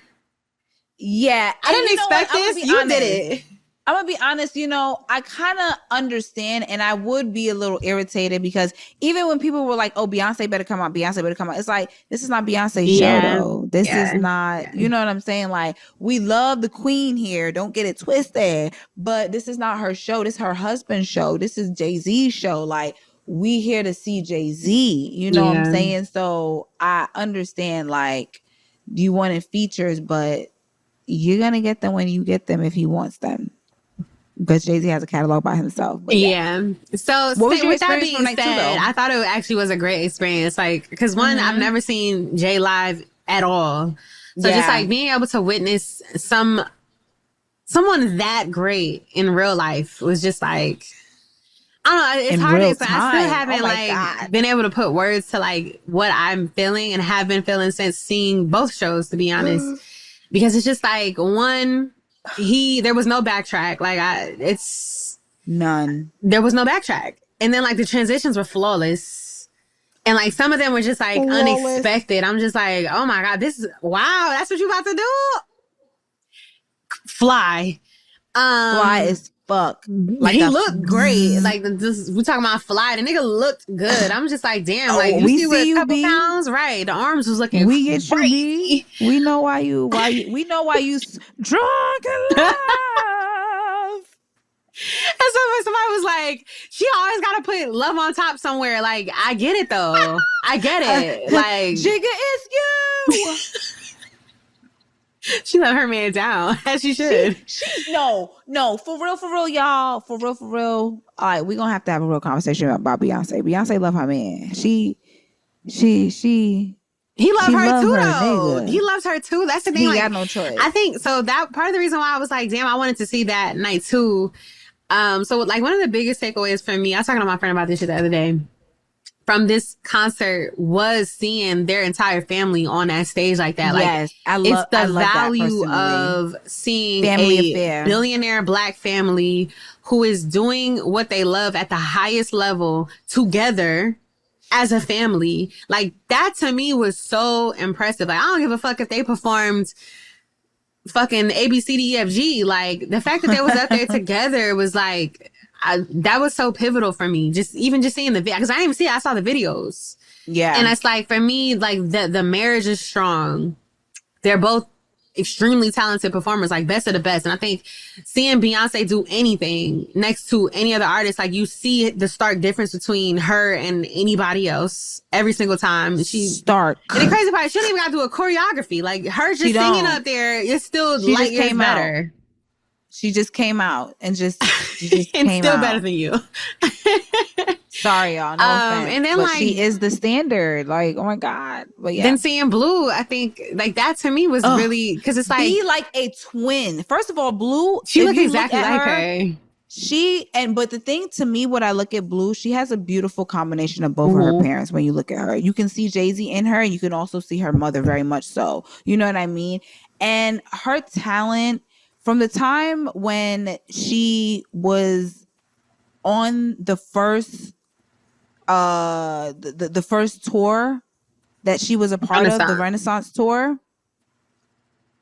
Was it the Renaissance tour? The first Renaissance tour, when she first came out, that she improved all of her skills that she did and came back swinging on the Cowboy Carter tour. And then next thing you know, she's showing up at another, and these are all stadium tours now, ladies and gentlemen. She's showing up at now Jay-Z Stadium tour, playing the piano for one of the most iconic songs, Feeling It. That transition alone, and although I wasn't there as well too, seeing the videos, I felt like I was there. It was just amazing to like see how talented she really is. And she's one of those kids that gives me the vibes like Jay-Z and Beyonce like nurtures their creativity, which is so important when it comes to a Black kid. You know what I'm saying? They don't have that space necessarily sometimes to be, nurtured. So it's really good to see that she is given these opportunities and also showing up 100% for them. Because like you said, that's not an easy thing. 45,000 people and performing it perfectly and looking beautiful while you're doing it. And it's like, wow. She also has a confidence when he was like, my daughter on stage, and she's like, I know that's right, period. Yeah. Come on. Like, I love that. Think about it. Your dad and mom is Beyonce and Jay-Z. I'm sorry, mom and dad, but they're better than you. No, I'm joking. But no, that's But where I was yes, going with that. yeah. Like, I just feel like seeing her also, I think it was a monumental thing to see because it's like, she's not just like a Nepo baby. Granted, she No. is, but she's not just that. Like, they are pouring so much into that girl to make sure that she is the highest form of what their legacy could possibly be. Like, when she pop out, she's going to be undeniable. And A it's not going to be because representation. she's Beyonce and Jay-Z's daughter. It's going to be because they've been pouring fucking everything into this woman's talent for her entire life. That's why she's going to be I undeniable. love that you said that. I love that you said that. And although, like you said, it's okay being a Nepo baby. We love black Mm-hmm. Nepo babies here. You know what I'm saying? But the importance of having your own, standing on your own and saying, I'm Blue Ivy Carter. That's my name. And this is why I'm successful. You know what I'm saying? I'm Mm-hmm. excited to see where she's going to go, even if it's just, because we always put pressure on kids like, oh, follow your mom and your dad's footsteps. But it's interesting to see where she's already at right now, where she plans on going. You could kind of like see it. So shout out to Blue Ivy Carter doing another stadium appearance. You know what I'm saying? But what were Yeah. some highlights for you from night 2? Because it was Blueprint Definitely, night. I'm being honest. And I hate that it's a feature, but it is what it is. One of the highlights for me was Eminem popping out. Granted, so if Mm. I'm being honest, his music to me aged very poorly. Who, But Eminem? yes. However, You gotta lose yourself in the and that's what he moment. You want performed. it, you want And I it, you know think you never let ironically, it it's like go. Yeah. you It sounds like MAGA music, low key. No that offense. it Sorry, white man. does. A lot of his music sound like that. So Sorry. I don't think it aged well. Yeah. But like for a lot of us, and you could tell by the audience at the show, like we grew up on 8 Mile, and a lot of us owned his earlier albums. We owned those albums. We listened to Eminem. Like we could rap Eminem lyrics front to back if we needed to, depending on which album you talking about. So it's like to see him come out and perform that. That was also my first time seeing him perform, and I was just like, oh shit, Mm. that's Eminem. Yeah. Granted, if I'm being Legend, honest, but wasn't really fucking with his little commentary. It was like a quick little comment, and maybe I'm just overthinking it because he's a white man, but he got off the stage and he was like, yeah, shout out to one of the best to ever do it. And I'm saying this because the context of this is he did an interview, and I think it was him that they were asking about, Jay-Z, where they were like, do you think he's the best to ever do it? And he was just like, why would you put me in a position to have to answer that question? Like, you're not better than Jay-Z, okay? Let's just wrap this up because you're just not. So for him to come out on the stage, on my stage, at my sold out stadium, and then say, I'm one of the best, nigga, I am the best. So another favorite moment was Pharrell. That whole entire Pharrell section of the show was phenomenal. So I was like so yeah. happy that they did it again the next night because like I could watch that shit 8 times. But that actually was my favorite part of the show because they have so many great songs together. Like I actually was disappointed that they didn't do more. They're great song brothers. Yeah. Music brothers. And then when he got off stage, which to me, I saw that as a shot back, but he was like, I did too. Jay-Z is the greatest ever. Yeah. No debate. And then walked None. like, None, nigga, you motherfucker. better. Okay, come on, P. That's what you talking about. No, because I agree with that. I wasn't there for night 2, like I said. But I seen the clips, and to be honest, it kind of was like even if suck up that shit for this man's For just show. the show, right? You get Like, what I'm nigga, saying? shut Like up. we're not asking you to say you like, come on now, but white people. Anyways, like this is not even your thing. This is our thing. And that was another thing too. So Milan didn't come with me the second night. So I was there alone and I hadn't gone to the first night. So I didn't know what really to expect when I brought my fits from home over to the hotel. So like one of the things too, that was one of my favorite things about the show was being so comfortable, right? Like everybody that pulled up, niggas had on t-shirts, jeans, Timbs, sneakers. Niggas everybody had beaters on. Like niggas was Everybody. big chilling. I got to be on like, right still fly. now. And like to me that like it just I don't know, his legacy is so strong that niggas all knew to pull up that same way. And I think to me that was very fucking impressive. First of all, I blame Beyonce. I blame Beyonce for the theme concerts because ever since Renaissance, Cowboy Carter, everybody and their mama, I'm not gonna lie, we all be on some theme type shit, which is Right. cute. I'm not mad of it. But I would say, to me, that was one of the best things about the concert is the fact that although Jay-Z himself never put it out, it was never a requirement. It was never like a thing. Like he didn't make it necessarily a thing, like to show up New York swag. Mm-hmm. I just think like it's a combination of us New Yorkers just naturally showing up how we are because y'all think we putting on a costume. Like, no, this is what we would naturally wear. You get what I'm saying? To people who are attending, who are supportive of him, playing in the whole New York aesthetic, et cetera, type of thing. You know what I'm saying? Mm-hmm. I just loved it though. I love the Tims. I love the white, fresh white ups, the Tims. I love the ladies looked amazing. The men looked real good. It was really good. It was like, wow. But it was the fittest Everybody for looked me good. too. Like everybody had a New York. Like you ain't have a Yankee fitted on. Like what was you doing? Everybody. Did you miss the memo? or a Yankee jersey or something like or that. Blue. Like it was something blue yep. bandana, something. It was just like, wow, like the influence. And then when you think about the fact that this is a stadium, y'all, this is not like an arena tour. This is like a stadium. Like, and I remember him rapping and saying one of those lyrics that represents him being in the stadiums. You know what I'm saying? Like, it's just, it was phenomenal to see those clips. But I will say, I am sad that I didn't get to see night one. Unfortunately, I personally couldn't go just because of the fact that I had to work. So it is what it is. But and night two, I had to work too. But I would say that Beyonce coming out for Can't Knock the Hustle. I'm very jealous of everyone who saw that. Very jealous. It's that particular way of her doing Can't Knock the Hustle for me to experience that in real time. Like even seeing the visuals of her walking, because you're not expecting it. I mean, people probably thought like, okay, she's probably going to come out for like, you know, one of their songs because you would expect it to be one of their songs. And not but a feature. You know what I'm saying? The fact that it's this song, this is the first song, and you seeing it on the screen and you're like, what is these heels? Hold on. Like, and now she's reveals and it's her. And then the way how she's singing Can't Knock the Hustle. It's like somebody said, I see why Etta James. I saw that too, and I agree. Because when I heard that shit, I was like, oh, this is way better than Etta James. What are we talking about? Sorry, Miss Etta James. So sorry, but thanks.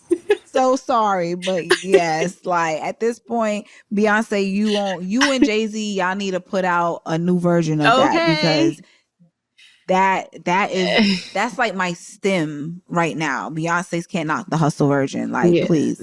You know, I also love like, and maybe I'm just a romantic, but that particular clip, I'm sorry. Seeing them like the way he was looking at her the entire time, like that man adores the he was biting his lips so hard to not cheese. Like, oh no, I love it. We see and they like, if she can sing, y'all. That nigga was blushing so crazy, and then the kiss after, I'm like, oh my god, I love them together. There, and it was like a real kiss to me. Yes, it was like a because she was blushing too. Like that's my baby.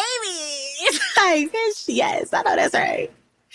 Need that. I need that after the show. I need that. Nigga said he was stroking the mic too after she walked off stage. Like, y'all fucking do too much. But I peeped it after they said, I'm like, wait, he was. Y'all nasty.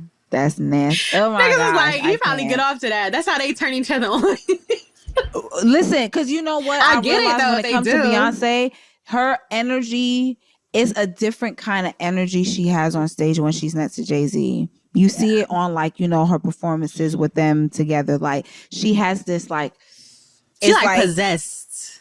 But you know what? I get it because I too feel like if I was ever in front of my man and I'm doing my thing, I'm gonna go hard. Daddy, get it in. Daddy, go hard. Like I'm gonna go hard when it comes to seeing, you know, like that's my nigga watching. But I think that's what makes it dope about them. Like, they essentially doing it for each other. Well, yes, because he's Yeah, it's also like very they hyped playing up, off each other energy, and I think that's what made it dope. But no, she looked good the first night. Sounded amazing the first night. Who were the features that they had the first night? Real quick, Blue.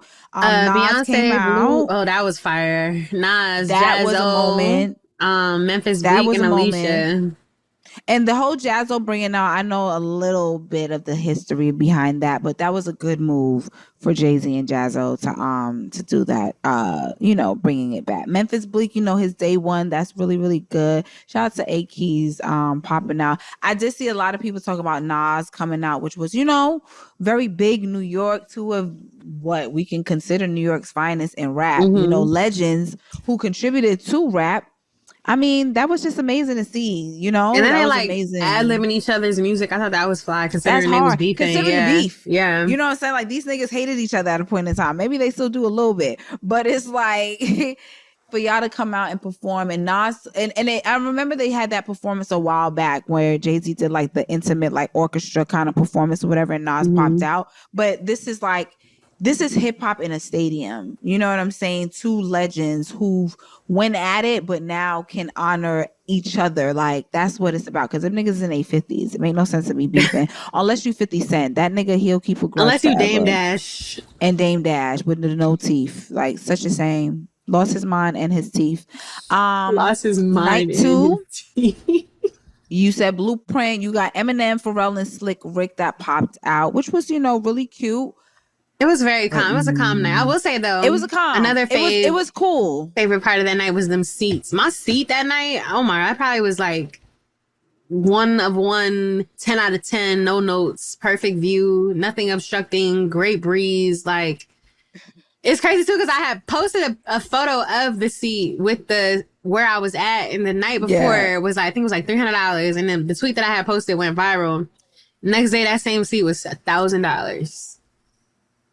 Listen, we experienced that because let me tell y'all something, right? Let me tell y'all how I even ended up going to the Jay-Z concert on Sunday because it was never in the plans to go. Well, no, I lied. Oh, it was definitely in the plans. Yeah. It was in the plans to go. I was manifesting it. I was like, okay, I'm hoping that, someone's going to reach out. Maybe some influencer, something is going to happen. Like, I don't know. Maybe I'm going to be able to because, when I had the experience doing, the Cowboy Carter concert, that was like a personal invite to be able to go, which was very shocking, first and foremost, but very much so like, wow, this is a cool experience to like see one of my favorite artists the way that, I got to see it. So I'm like, just manifesting, putting it out there.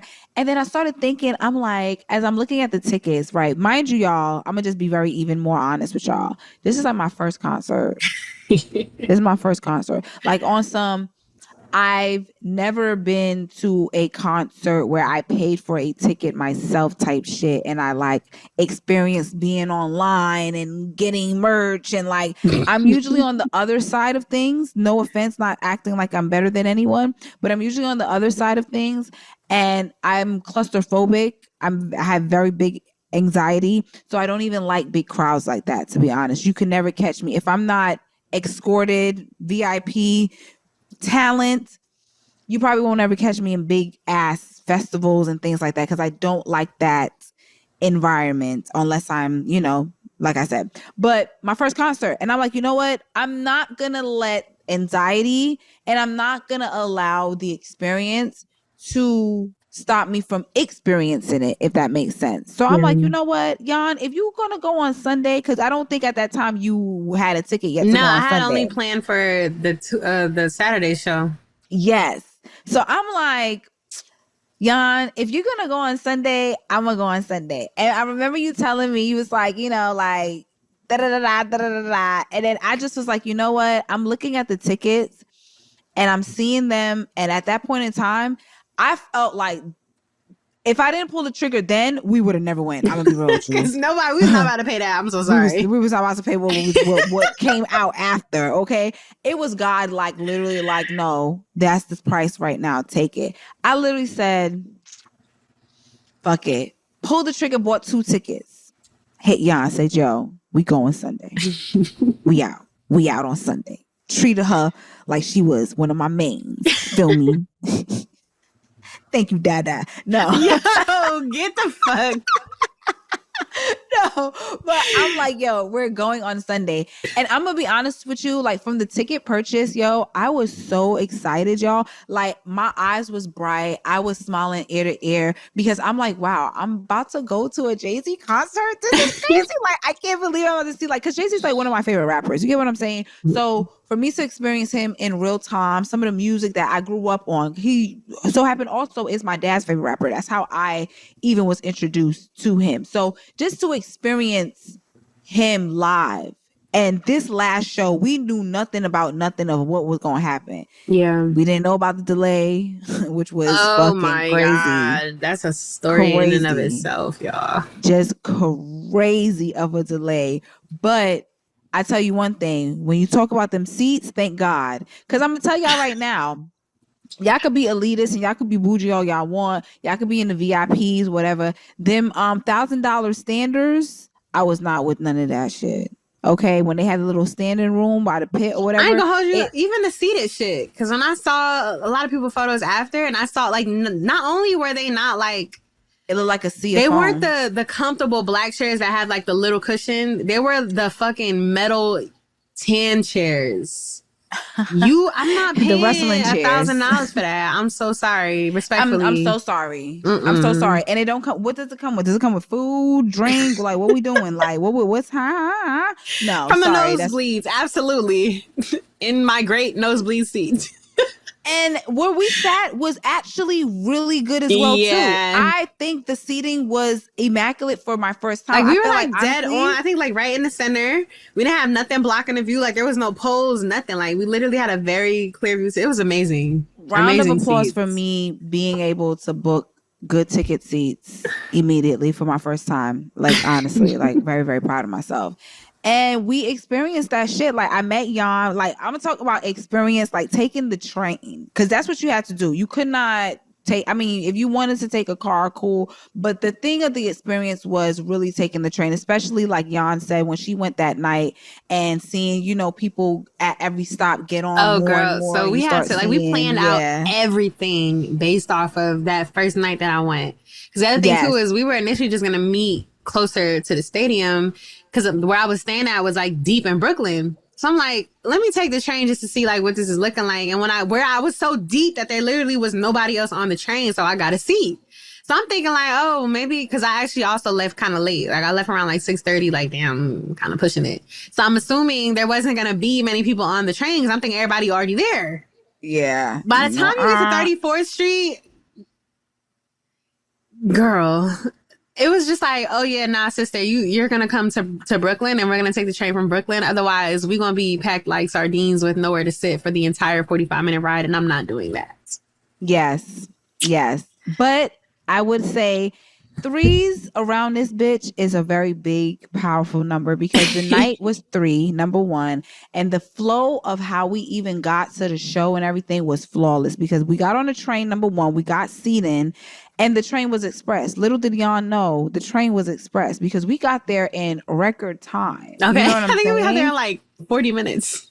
It was supposed to be an hour. It felt a little less than. It felt like a good like 35 solid minutes that we got there. Because by the time we looked up, we was already getting off the train. And then when we got there, we're walking towards the stadium, and at first we started walking the following opposite the group way. Yeah. Following the group. Never follow the group. We start following the group and we thinking, okay, something and my intuition, I'm gonna be real with you. My intuition was going off. It was like something don't feel right going this way. Like it just didn't like, and I'm trying to like ask the officer and like, you know, see what way we should go. But overall, I think we just instinctively, we just was like, fuck it, let's just go the opposite way, which we ended up doing because we seen people going the way that we needed to go. Yeah. So we ended up going around, which wasn't too far at all. We end up going around. We literally get into the section where everyone else is walking. And at first I'm thinking it's a long, because we were walking and because it wasn't a long line. The line was technically long, and I don't know how we got into the VIP line. I don't know what we did because it was one line, but somehow the line was like separated by gates. we ended up in the fast line instead of the line we were actually supposed to be in with everybody else. So it's crazy. Girl. Like, I didn't say this to you, but the entire time we in that line, I'm literally like, girl, I feel like when we get to that door, they're going to be like, you don't got the ticket for this. And we was going to have to turn around and get out of the line. Who going to turn us away? And that old little geezer, he's looking at us like, go. That old geezer was trying to flirt with me. I was like, you can't even upgrade us to no good seats. Please get out of here, little man. Get out of here. But no, that even, I'm telling you, that's how you just know the energy was just great. It was just fucking great because that alone was just like, and when you think about the turning of events of how people were literally locked outside. Yeah, and we got in 10 minutes. Like literally 10 minutes. As soon as we got off the train, we were in 10 minutes, which was like crazy because the other context was the day before, which is how I knew where to go. It took me 45 minutes to get in on that same exact line. So I'm telling her like, no, we're not going to follow the crowd. We're going to go this way because I just did this yesterday. This is the line. It's how you get to it. But we're going to be online for a little bit. So we imagine our surprise when we get through in 10 minutes. We like, surprise. How the fuck we just did that? Listen, no, and when you told me that, I was already preparing myself. I was like, okay, I'm preparing myself to be on. Because everybody else was in line for 45 minutes. That the line was not moving. So I was like, damn, I'm prepared for it to be. That's why they tell you get there early. So I understand. Yeah. But no, honey, we got there and it was a breeze. It was like we was them girls. Okay, we walked right up in there, hunty. And then the merch situation. We went upstairs initially. That's where I got this sweater from. Shout out to my Reasonable Dialogue, Reasonable Doubt merch. We went upstairs. Shout out to that annoying ass nigga too. You fucking stinky ass bitch. I knew you was gonna bring him up. You had to. Yeah, because he was annoying. He was annoying. You could tell, like, he was one of them niggas that probably was reselling or he was just thirsty. Just thirsty. I think to me, it just gave thirsty. I think he was just thirsty as hell. Like, he had a Jay-Z concert. Like, yeah, I'm buying shit. I got a lot of money. I'm buying a bunch of shit. That's what it gave. And then he was literally, it was like the nigga was bitching and moaning. No fucking lie. And I also have to add, and this is not body shaming, the nigga was at least a 3X. So it's like, nigga, you're gonna get your size. There's nobody else in this line that's gonna take the size from you, brother. You know what? I lied. I only body shame men. And I think for me, that's what actually was pissing me off because he was like, first he had an attitude about us getting in line before him because he was supposed to be there before us. He had an attitude about that. We like, oh, brother, like two girls got in front of you, whippy doo, nigga, like you're gonna get your shit. He was so mad. And then we get to the front of the line and the person that was supposed to ring us up actually was like, oh, I actually gotta do something. So he pushed us back to another cash register, which the other guy was at. So she's like, let me actually handle them because they're before you. Attitude about that. And it's like, nigga, do you think we the same size? The nigga went and tattled. He said, he literally went to the security. He said, I didn't peep that. I was like, no, he did. That's why I was like, no, this nigga's a bitch ass nigga. See, okay, so then now this makes sense. I'm like, why are you so bad? No. I was like, nigga, you'll be all right. I was looking at this nigga like, I know this bitch funky ass nigga is not up here tattling. I hope you hear this podcast too, bitch ass nigga. I do too, bitch ass nigga.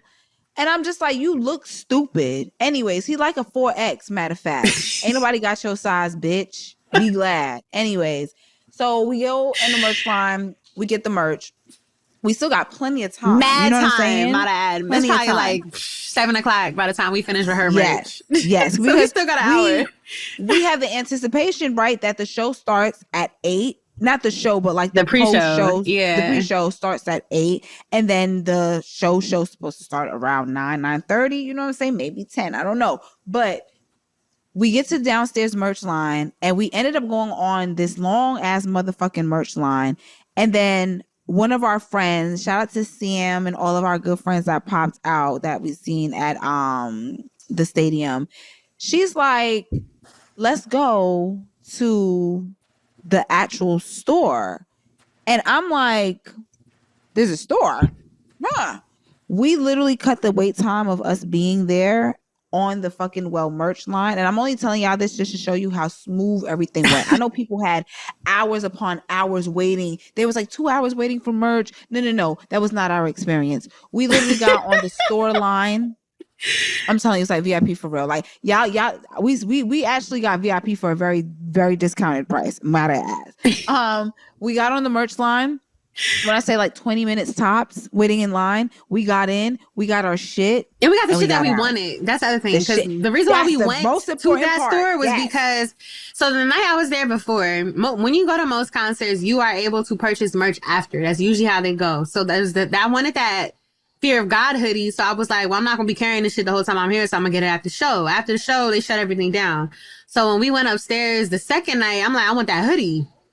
And they were like, oh, we sold out of it. I'm like, nah, there's no way y'all sold out of these. So we're going to find it. Yeah. And thank you for you, because the other thing too is like, I also didn't want to ruin her experience by waiting on all these different lines, because she already got her merch. So it was just like, I don't want to make you go all the way down. So it's like, girl, let's go. I feel that. No, because that would be my thought process too. Like, damn, I don't want to like drag people along, but it's like I want to go get this, but I don't like. I feel, but no. Yeah, but she's like, girl, we're going outside. downstairs. Where we going? Right. So it's like if we go to an amusement park, there, we're going on all the rides. Okay. They had the hoodie, and I'm like, see, this is what I meant. This is what I'm talking about. And then she ends up getting one too. So, you know what I mean? Like, we had to go downstairs. It was just meant to be. I'm telling you, no, that's what I'm saying. Like, the alignment of the concert experience was just so fire. It was like, and we're saying this from our point of view, because, people that didn't attend probably don't know, like, what happened, et cetera, et cetera. But it's like, that experience for us, that last third day was just phenomenal. From easy transportation, and I was running late. That's the fire part too. I actually was running late, so we would have ended up there a little earlier for no reason, but I was running late, which was actually a good thing. Which is exactly just more alignment, because more alignment. Imagine if he was there earlier. God, right. And then we get there and everything is seamless. We get our merch. We get the actual merch that we actually want, because I'm seeing people still online talking about they want these ones. Right, the hoodies. They're not selling the hoodies. I'm like, yo. So we got an exclusive limited edition. Okay, hello. And then the food line. I'm telling you, God knows I love me some good food, y'all.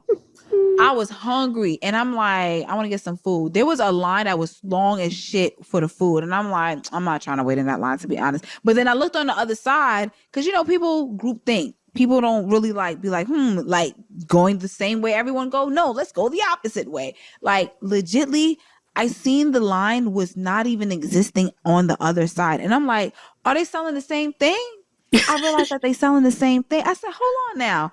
Got my food in 5 minutes. Literally 5 minutes. Them chicken tenders was busting. I'm not gonna lie. And them fries. It was the fries for me. It was the fries for me too. I'm not gonna lie. It was a good God. time. I had it, and the price was not that bad. That's the other thing. It's funny because we mentioned that, like, literally verbally, like, yo, $20 for a combo at a stadium? I was at least expecting to pay like $35. Right, 40, like literally. That big ass drink too. That was a big ass drink with and it came with a drink, a cup that you could take home. Yeah, like for $20. Wow. We got merch, we got food, and then we were able to sit down and enjoy the delay, because that's exactly what happened after we thought Jay-Z was finna come out in some time, and it was like no, it was a delay, but it was a safety delay from what we seen online. People were saying that people were hopping the fence, jumping and shit like that, getting into the stadium without any tickets, etc. Which, understandably, anybody who understands, well, a lot of people don't understand. That is a big safety issue. Yeah. Major safety issue. Like, anything could happen. Somebody could run on stage, have a gun, whatever the case may be. Well, apparently somebody did have a gun. Safety. That was one of the ordeals was that somebody had a gun and they had to secure that. Yeah. So that being said, safety first, y'all. We don't need massacres. That being said, the concert itself, we stayed and we waited. And although I would say it was a delay for a long time, I think we was like 2 hours, y'all, like 2.5 hours, because he didn't perform till like 1 o'clock. Yeah, because we didn't leave till like 3 o'clock. I didn't get home till like. Girl, I get home till like 4:30. Yeah, same 4:30. Yeah. When I woke up, when I got to the crib, it literally was sun outside. Yes, the sun. Like, I literally took a video. I'm not joking. Like, I literally was like, y'all, I just laid down and I look over, and why am I seeing the sun? I take off my makeup and I'm looking in the kitchen and I'm like, wow, the sun is really coming up. It's this big ass blue light. Like, what the fuck? Like, it's the craziest thing. It's literally it's the best story. Thing. Like, niggas literally stayed out all night for Hove. Like, that's crazy. And thought we was gonna go to a party after. Like, who was going to a party after? y'all need to go home. It was amazing. Besides the delay, it was amazing because he came out and you can tell he was pissed, because I know anybody who had to wait Yeah. that long for anything, would be completely fucking pissed off. So I know he was pissed. But night 3 really had a lot of heavy hitters that night. I'm talking about Beyonce came out again. They performed Drunken Love. Well, she performed Drunken Love. Queen Rihanna stepped on that stage, y'all, and the building literally shook because it had been some years, and I'm talking about maybe even a decade. Yeah, I think it's like 8 or 9 years, something like that. Yeah. Since Rihanna has touched the stage and performed music, even whether she's lip singing, like whether it's karaoke, she has not been seen touching a stage. So the fact that Rihanna came out during Run This Town, it shook the building, and everyone was like, I personally was in awe, because I'm like, wow, that's Bad Girl Riri. You know what I'm saying? And she was looking like Bad Girl Riri, like her fit to me, fire. She looks so good. I'm like, bitch, I know that's the fuck right. Period. I know that's right. Okay, she came out looking really good. Usher came out twerking his damn well pelvis, throwing it around. I'm sorry, Usher was doing too much. Listen, that's the hill I'm a die on. Right Love now. Usher down, but he was doing way too much. That's a lot what people were talking about online. And personally seeing it in person, it was very much so given like, boy, you think you on tour still? You think this your show? Hey, this thing is freak out. What are you doing? This is a rap song. Chill out, please. Do you think? And what rap song are you doing it to? That's the part that's because the only thing that this is acceptable for is Pretty Ricky. Like y'all you seen the video of him on his tour currently where he had got the ass crack out coming out of bed? Listen, that's a freaky frog. Okay. Somebody said, please tell me right now if this is really happening so I can sell my ticket. Because this is crazy. Pharrell came out again and made it very clear, I guess. I mean, he was hinting a little bit towards allegedly, don't know per se, but kind of like a little album, maybe something could be brewing, something could be going, something is happening, because the way how he was talking, first of all, I know who he was talking to, you know what I'm saying, like, you pussy ass niggas, but he was also trying to tell us a little something, but Pharrell came out. I definitely love Pharrell and Jay-Z's collaboration very much so. Also bringing out the clips, Pusha T and Malice. Jeezy with his sexy bald-headed ass came outside, y'all. Let me tell y'all, I knew that was gonna happen because the speculation of him canceling his Vegas show was circling around, and people were like, well, if he canceled his Vegas show, where else would he be going? Right, he's definitely coming. And that just goes to show you the power and the pull of Jay-Z, that you got niggas that's canceling their their residencies. You get what I'm saying? To be pulling up, to get Rihanna to come on stage and perform. You know what I'm saying? Yeah. It's like things like that. Yeah, the power that bees. Jermaine Dupri, which honestly, seeing him, I would say definitely he's one of those ones that could keep up, if we want to be honest, as far as performance and like his hits and stuff. Not saying he would keep up with Jay-Z, but saying like hearing him perform, I'm like, oh, Jermaine Dupri could perform if he wanted to. You know what I mean? Compared to all the other performers, which I will get into because there were some things that I wanted to comment on. The Dream came out. Did the Dream came out? He did come out. Oh, I love the Dream very much, but I'm not gonna lie to you, we didn't need that. Respectfully, we did not need that. What did he perform again? I don't even remember what he performed. I don't even have footage from that because I was so. That's what I'm saying. I'm just like, huh? Granted, I get it because I think whatever it was, I think he wrote it. I'm pretty sure he had some writing credit on that. Yes, of course. Yeah, so it made sense. Was it Lift Off? Girl, I hope not. No, I'm starting rumors. Okay, no. Let me see. I forgot what song it was, but it was. I remember standing up and then sitting right back down. Because I was excited. I was like, oh my God, the Dream. I love the Dream. It's just certain artists, you just got to be honest. You're just not a performer. You are a studio artist. And that's perfectly fine. You make the hits in the box. Yeah, I don't know what it was. I don't see it. But yeah, I didn't need that. Shout out to Dream, though. He got a new album out. Check that out if y'all haven't heard it yet. Oh, it came out already? I believe so, yeah. Okay. And after the dream, I feel like, honestly speaking, like the features were dope, but they just kind of got worse performance wise. Fat Joe and Jadakiss performed. I like that one. I didn't like Fat I think it's Joe. because I like Jadakiss. I was literally saying, I think it's because I like Jadakiss. Oh no, Jadakiss was amazing. Yeah. Jadakiss knows how to perform. Jadakiss is not new to this. He's true to this. It's Fat Joe who disturbed me because I don't know what was going on. And that just goes to show that people don't necessarily know how to perform in stadiums. You know what I'm saying? You can tell because the feedback, not even the feedback, the echo, the delay, the like, you don't know, your ears is not in your ears, you don't hear yourself, like this is not, you can't just talk, and you get what I'm saying, like. And that was happening a lot. I think it was a lot of technical difficulties because Tiana Taylor did come out and perform Can't Knock the Hustle, which she was getting torn a whole new asshole, unfortunately, from social media because people did not like her version. I don't know if it's a combination of them not liking her version per se, or if it was the technical difficulties that made them not like it. Because I think First of all, let me first preface by saying, and I truly mean this. I love Tiana Taylor. Like I've loved that woman since I seen her on MTV. But certain songs are not for certain singers, and I don't give a fuck what the mic was giving because she performed it after, and it gave the same thing without the echo. And the point is not that you can't sing, sister. It's that you can't sing this. I think the way people are shitting on her, I think is uncalled for because they're not making, a lot of them aren't making that point. They're positioning it like she can't sing. Like, don't ever get it fucking twisted. Tiana can sing her ass off. And we've seen multiple occasions of her doing so.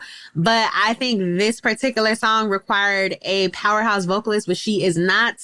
So like, I don't care what the mic was giving. I'm so sorry. We did not need that. And then to be fair and to be quite honest, following up after Beyoncé is like that was a setup. It was very much a setup. It was a scheme that Todd came up with to come with the bullshit. It was because it's just one of those things where honestly, my love, you should have had a little discernment to say, you know what, Jigga, can I get a what? Can I get a what? I actually have a hotter you know take. What I'm saying? Like, I have a hotter take. What? I think that Tiana should not have been brought out at all.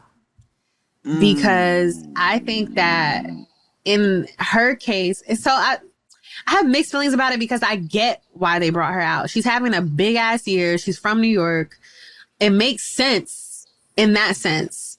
But when you are talking about the legacy of the people that are on that stage and their contributions to Ho's legacy, she doesn't have a contribution to it. So it's like, what are we doing? Why is she up here? The only thing she has tied is Beyonce, if you want to be a little technical, but that's about it. Yeah, but no.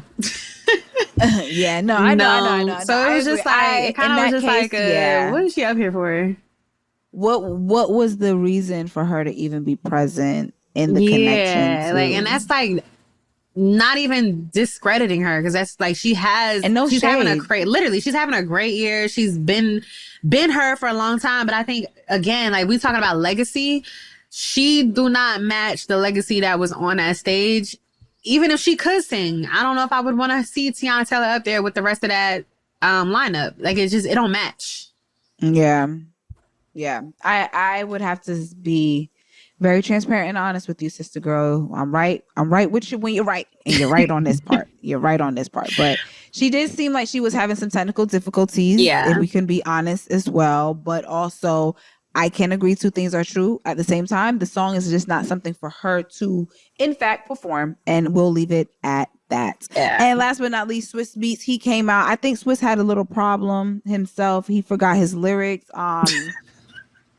They don't know how to perform. He had a little problem himself.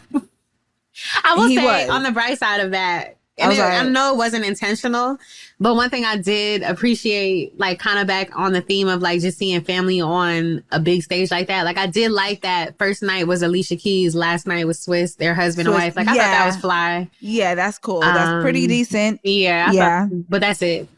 That's it. That performance was flat for me when it came to him, which is sad because Swiss and Jay-Z has some great you know what I'm saying, Records together, hits yeah. together. So for him not to be able to perform them in the capacity, and on top of that, it's like the night was already dragged out. It's like, damn, now you niggas in your mics, now you have more problems. My fucking gosh. I understand it. I get it. I get it. I get it. I get it. But yeah, that basically for me, highlight honestly for night 3, extra innings was of course Beyonce, was Rihanna. Mm-hmm. I did love Pharrell coming out. One of my biggest, which honestly is a video that started going getting a lot of traction because I posted about it, was my reaction, but also like the transition from Dirt Off Your Shoulder to I Know. I believe it is with Jay-Z performing those two songs. And I just think like number one, the transitions was just super flawless the entire night. All Super night. flawless. And think about considering, the fact that these are 3 different shows we're getting. Night 1, night 2, night 3 are all different shows, all different sequences. So we have to give credit where credit is due. Shout out to the MDs. I know Adam Blackstone was one of the MDs He is that was on it. phenomenal. Oh my God. Super phenomenal. Shout out to Kyrie. I'm only giving him his flowers only because, not saying it like that, but like giving him his flowers because, we had the pleasure and the honor of having Kyrie be the MD for Doechie's Live from the Swamp tour. So he made, some of those arrangements, et cetera, et cetera. So for him, he's also worked with Beyonce on, her tours as well. So to be in good company, hello, TTT. But no, just those people who contributed to the performance of the nights. It was just phenomenal. So you got to give the little people, the background people, the people like me, the little flowers. You know who else? Whoever was flying the helicopter, you deserve your flowers. Yes, that was fucking fly. That was fly as fuck. I was Shout out like, to the bag. Are we on the run? Like, what's happening right now? Which, to be real with you, that would have been a perfect transition. It would have. It would have been a nice transition. From whatever song, he was doing 99 Problems, but a bitch ain't one. Oh, okay, sorry, y'all. My brain started going. If I was Jay-Z, right? I'm just saying, I would have just introduced this. I would have done 99 Problems to a bitch ain't one. Hit me. After he said hit me, it would have been the guitar. Do do do do do do. We would have went into Bonnie and Clyde. Look for me, young B, cruising down a headline. Beyonce would have came out during that part. Wait, then we would have went from Bonnie and Clyde to On the Run. Because we got the helicopter theme, the Bonnie and Clyde part 2, On the Run. You get what I'm saying? And then we end their cute little duo. Well, no, we get a little sexy because it's like a little Beyonce Jay-Z melody right here. We get a little sexy with Drunken Love. You get what I'm saying? Like we get Drunken Love. I'm not gonna lie. I wanted to upgrade you. Like, why we didn't upgrade you? That shit would have turned the stadium out. That would have turned the stadium out. I have not heard them do Upgrade You. Let's swap up Drunken Love with Upgrade You. Upgrade You, and then we end with Lift Off. We gonna take it to the moon, take it to the stars. Yeah, I love that. That would have been my cute little melody for them. But no, I say all this to say, y'all, we had a great time at the Jay-Z concert. I had a phenomenal time for my first time. And I want to say, Jan, you are absolutely, I know you said this to me, but I want to say this to you.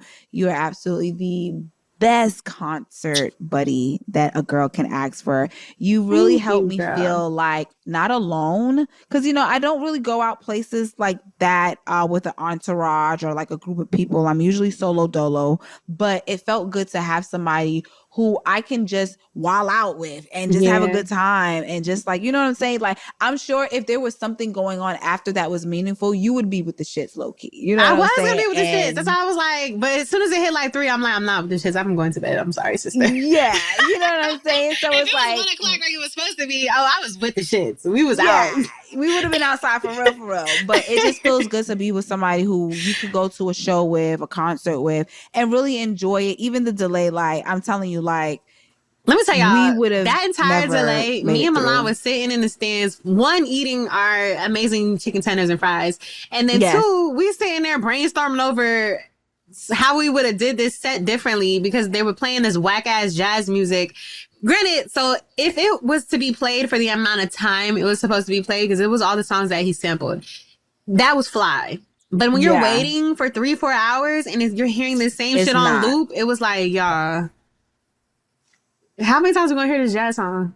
Exactly. Because I think they played the same shit like 3 or 4, like I think it was 2 or 3 times. And as we're listening, we're like, okay, this is what we would have did.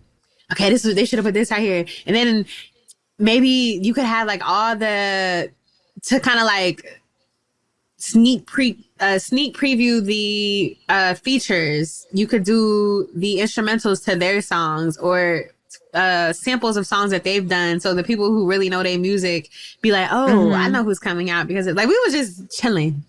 Yeah. Big chilling. But it was such a good time. Music curation is very important, y'all. Very, very important. So, but no, we had a great time. Yeah. We had a great time. And everything led up to that beautiful Sunday where we experienced the GOAT in the flesh. And that's something that we can honestly say we're stamped in history with and gonna forever remember this weekend. Forever. I'm gonna So be honest, shout out to I seen Jay-Z. this tweet and I completely agree. Like, that concert is gonna be my personality for the rest of this year. Like, it is. No, I really feel like, different. I feel inspired. That's I how do I felt when I too. saw Renaissance. When I first saw Renaissance, that's how I felt. I was like, yo, I feel so inspired. I feel charged up. This shit, I feel proud to be a New Yorker. I feel fly as fuck. I feel like I could do whatever. Like, we could achieve the highest things. We could take it to the moon, take it to the stars. Okay? Hello, somebody. You know, it's crazy right? too. Like, to that point, a lot of the follow-ups I did for my personal stuff were immediately coming off of that concert, because it's like, you have no excuse not to be the best at this shit. Like, you have no excuse. Stop waiting for niggas to hit you up. Email them email their asses. What's that? What we doing? Take the opportunity. Right. Okay. So what? They don't got it all together. That's fine. Build. You We gonna figure it out Like, you together. gotta shoot them shots. Yes. Right. We're gonna figure it out. So I agree 1,000%, sister. So that's what we us. on. 2026, second half of this year. Lock in. Lock the fuck in. Okay. Hello. Speaking of lock in, let's get to our favorite segment of the pod, Keezy, the set list, y'all, where we give you guys our favorite things, whether it's new song, music, books, restaurants. I mean, shit, a new sex position. Who knows? Not me, though. I don't know nothing about no sex because I haven't had sex. I ain't had no sex. You ever saw that meme? It's dry city, but it's okay. Anyways, both of us, sister. Dry twins. It's okay though. It's okay. Right. It's okay. It's okay. You know the thing too? It is okay, because after that's the other thing. This is my last takeaway because it ties into this perfectly. If you niggas is not coming like Jay-Z, you're not the best at what you do. You're not a fly get money nigga. You're not obsessed with your woman. We don't have nothing to talk about. We don't have nothing to talk about. Nathaniel. Pack it up. Nothing. Pack it the fuck up, okay? Don't be extra like some fucking gum, bitch ass niggas. Anyway, this week, do you want to go first? No, girl, you go first. Oh, okay. So this week on my personal set list, I have Kalila. Her brand new album, New Avatar, has officially dropped. And when I say I was listening to it today in a total vibe, transcending out my body, it is just really, really, really, really good. I appreciate Kalila, and I appreciate me knowing how to say your name properly now. So shout out to you, sister.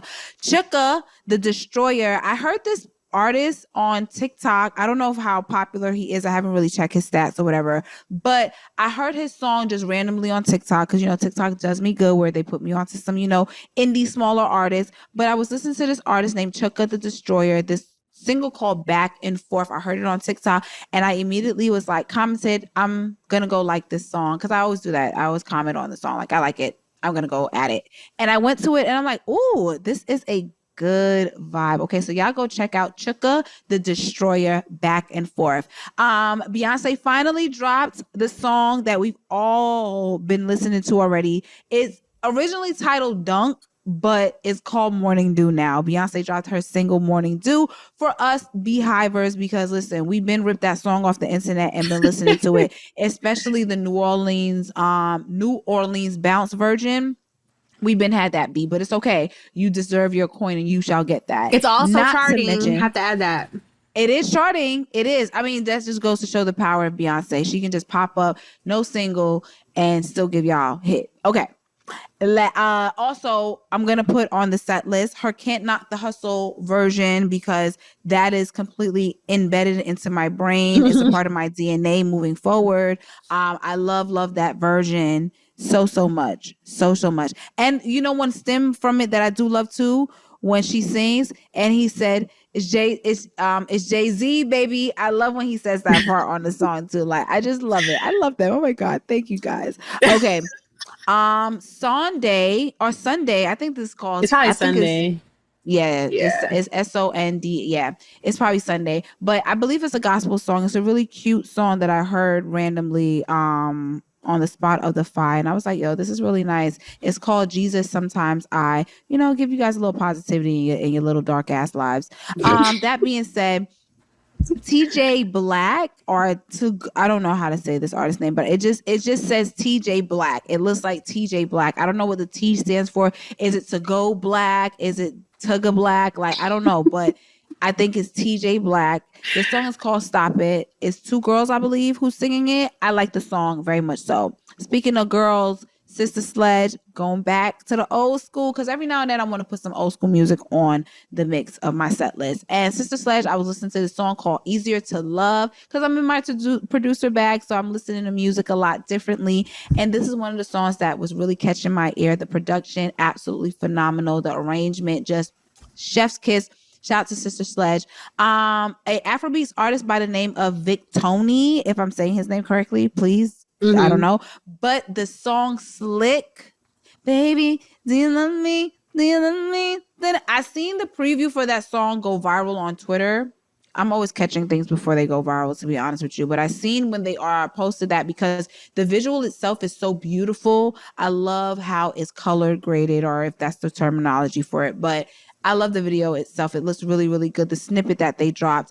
And then they finally came out with the actual song, which I personally think is a cute bop. So shout out to the artist Vic Tony on the single Slick. And last but not least, I'm going to have to add to my set list Jay's Extra Innings concert as one of my favorite concerts to attend here on my set list. And that's all I got for y'all.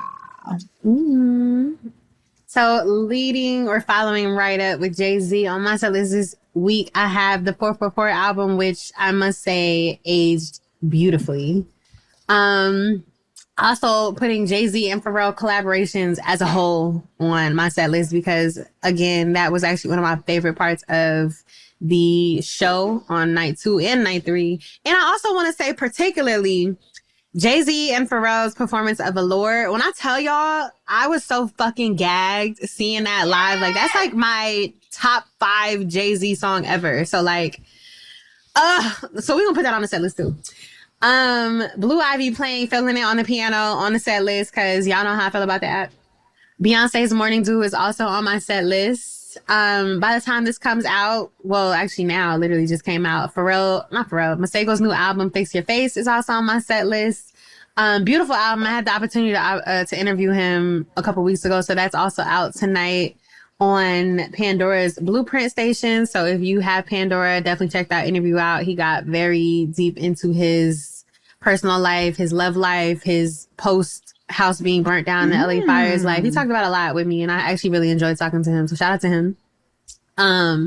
Another interview that I have coming out tonight is with Buju Banton, and that is featured on the Today's Dance Hall station. So in addition to that, I will also be putting his new album, Too Bad, out tonight on my set list. That album actually is really, really, really good. I'm gonna be honest with you, like, love dance hall music, but I'm not the dance hall girl. Like, I couldn't tell you all the dance hall hits. I don't like, if I hear it, I know what it is, but I don't know the songs. But now that I'm programming this stuff, like, that album is fucking good. Like, his vocal tone, like, even just his speaking voice is like, it's so very commanding present. And he speaks so clearly. Like, it's like, his accent is so thick, but he speaks with clarity to where there's no way for you to misunderstand what he's saying. And the way that he utilizes his words and the things that he says, like, everything is so intentional with him. And I actually really, really enjoy Buju Banton and just hearing him talk. Kind of a throwback, G Unit. Smile is also on my set list. I had that in rotation. I love that song. Mike and Keys, shout out to them. I actually had the opportunity to finally meet Mike in person last night. So I went to a party, and then I went to this studio session that I got invited to, and Mike was there with Keys. Shout out to Mike. Love him down. Been a fan of his for many, many, many years. And maybe we'll work on something. We talked about it a little bit, but we'll see. You will. I also have Fear of God and the New York Yankees Jay-Z 30 Stadium Collection hoodies on my set list because, you know, your girls had to grab those. They're actually very, very fly. I remember the first time I saw it was on Jay-Z. He posted a photo of it, and I'm like, oh, nah, need that. Mm-hmm. So I was very happy that they were selling them at the stadium because I thought it was just going to be like some Jay-Z shit that only he had. I wish I had the blue ones, though. Yeah, girl. Like, I would do. If anybody got the blue one, you want to trade? They say they had the black. I want that blue. That blue is crazy. Peppa's in Brooklyn. So my first night staying in New York, Milan had invited me to one of her sets. I pulled up with one of my friends. We ended up going to dinner after. Well, we didn't go to dinner. We went and got dinner. So we went to Peppa's. Peppa's in Brooklyn. That shit was so fire. Oh my gosh. So shout out to them. It is a 24-hour Jamaican spot. Never heard of that before, but you heard it here first. Mm-hmm. Lastly, Rick Ross. So last night I actually had the opportunity to go to his listening party. Thank you very much to Mike Hamilton of the Gamma team. He's actually the person who got me in my first music role. So I love Mike. But shout out to Mike. He got me invited into this party to hear the album. The album sounds phenomenal. It's out now by the time y'all hear this. So shout out to Rick Ross. Set in Stone. And then on that album, he has a track with Nipsey Hussle and Leon Thomas, which is my personal favorite for obvious reasons. Top of the track, Nipsey Hussle, you know, he's doing his thing, he's talking. It's actually not him rapping, he's just talking. Which is actually how I fell in love with Nipsey Hussle, is listening to him talk about shit in his interviews. Mm-hmm. But it's a great song, Remarkable Hustle. So if you have not heard the album yet, check that out. And that is my set list.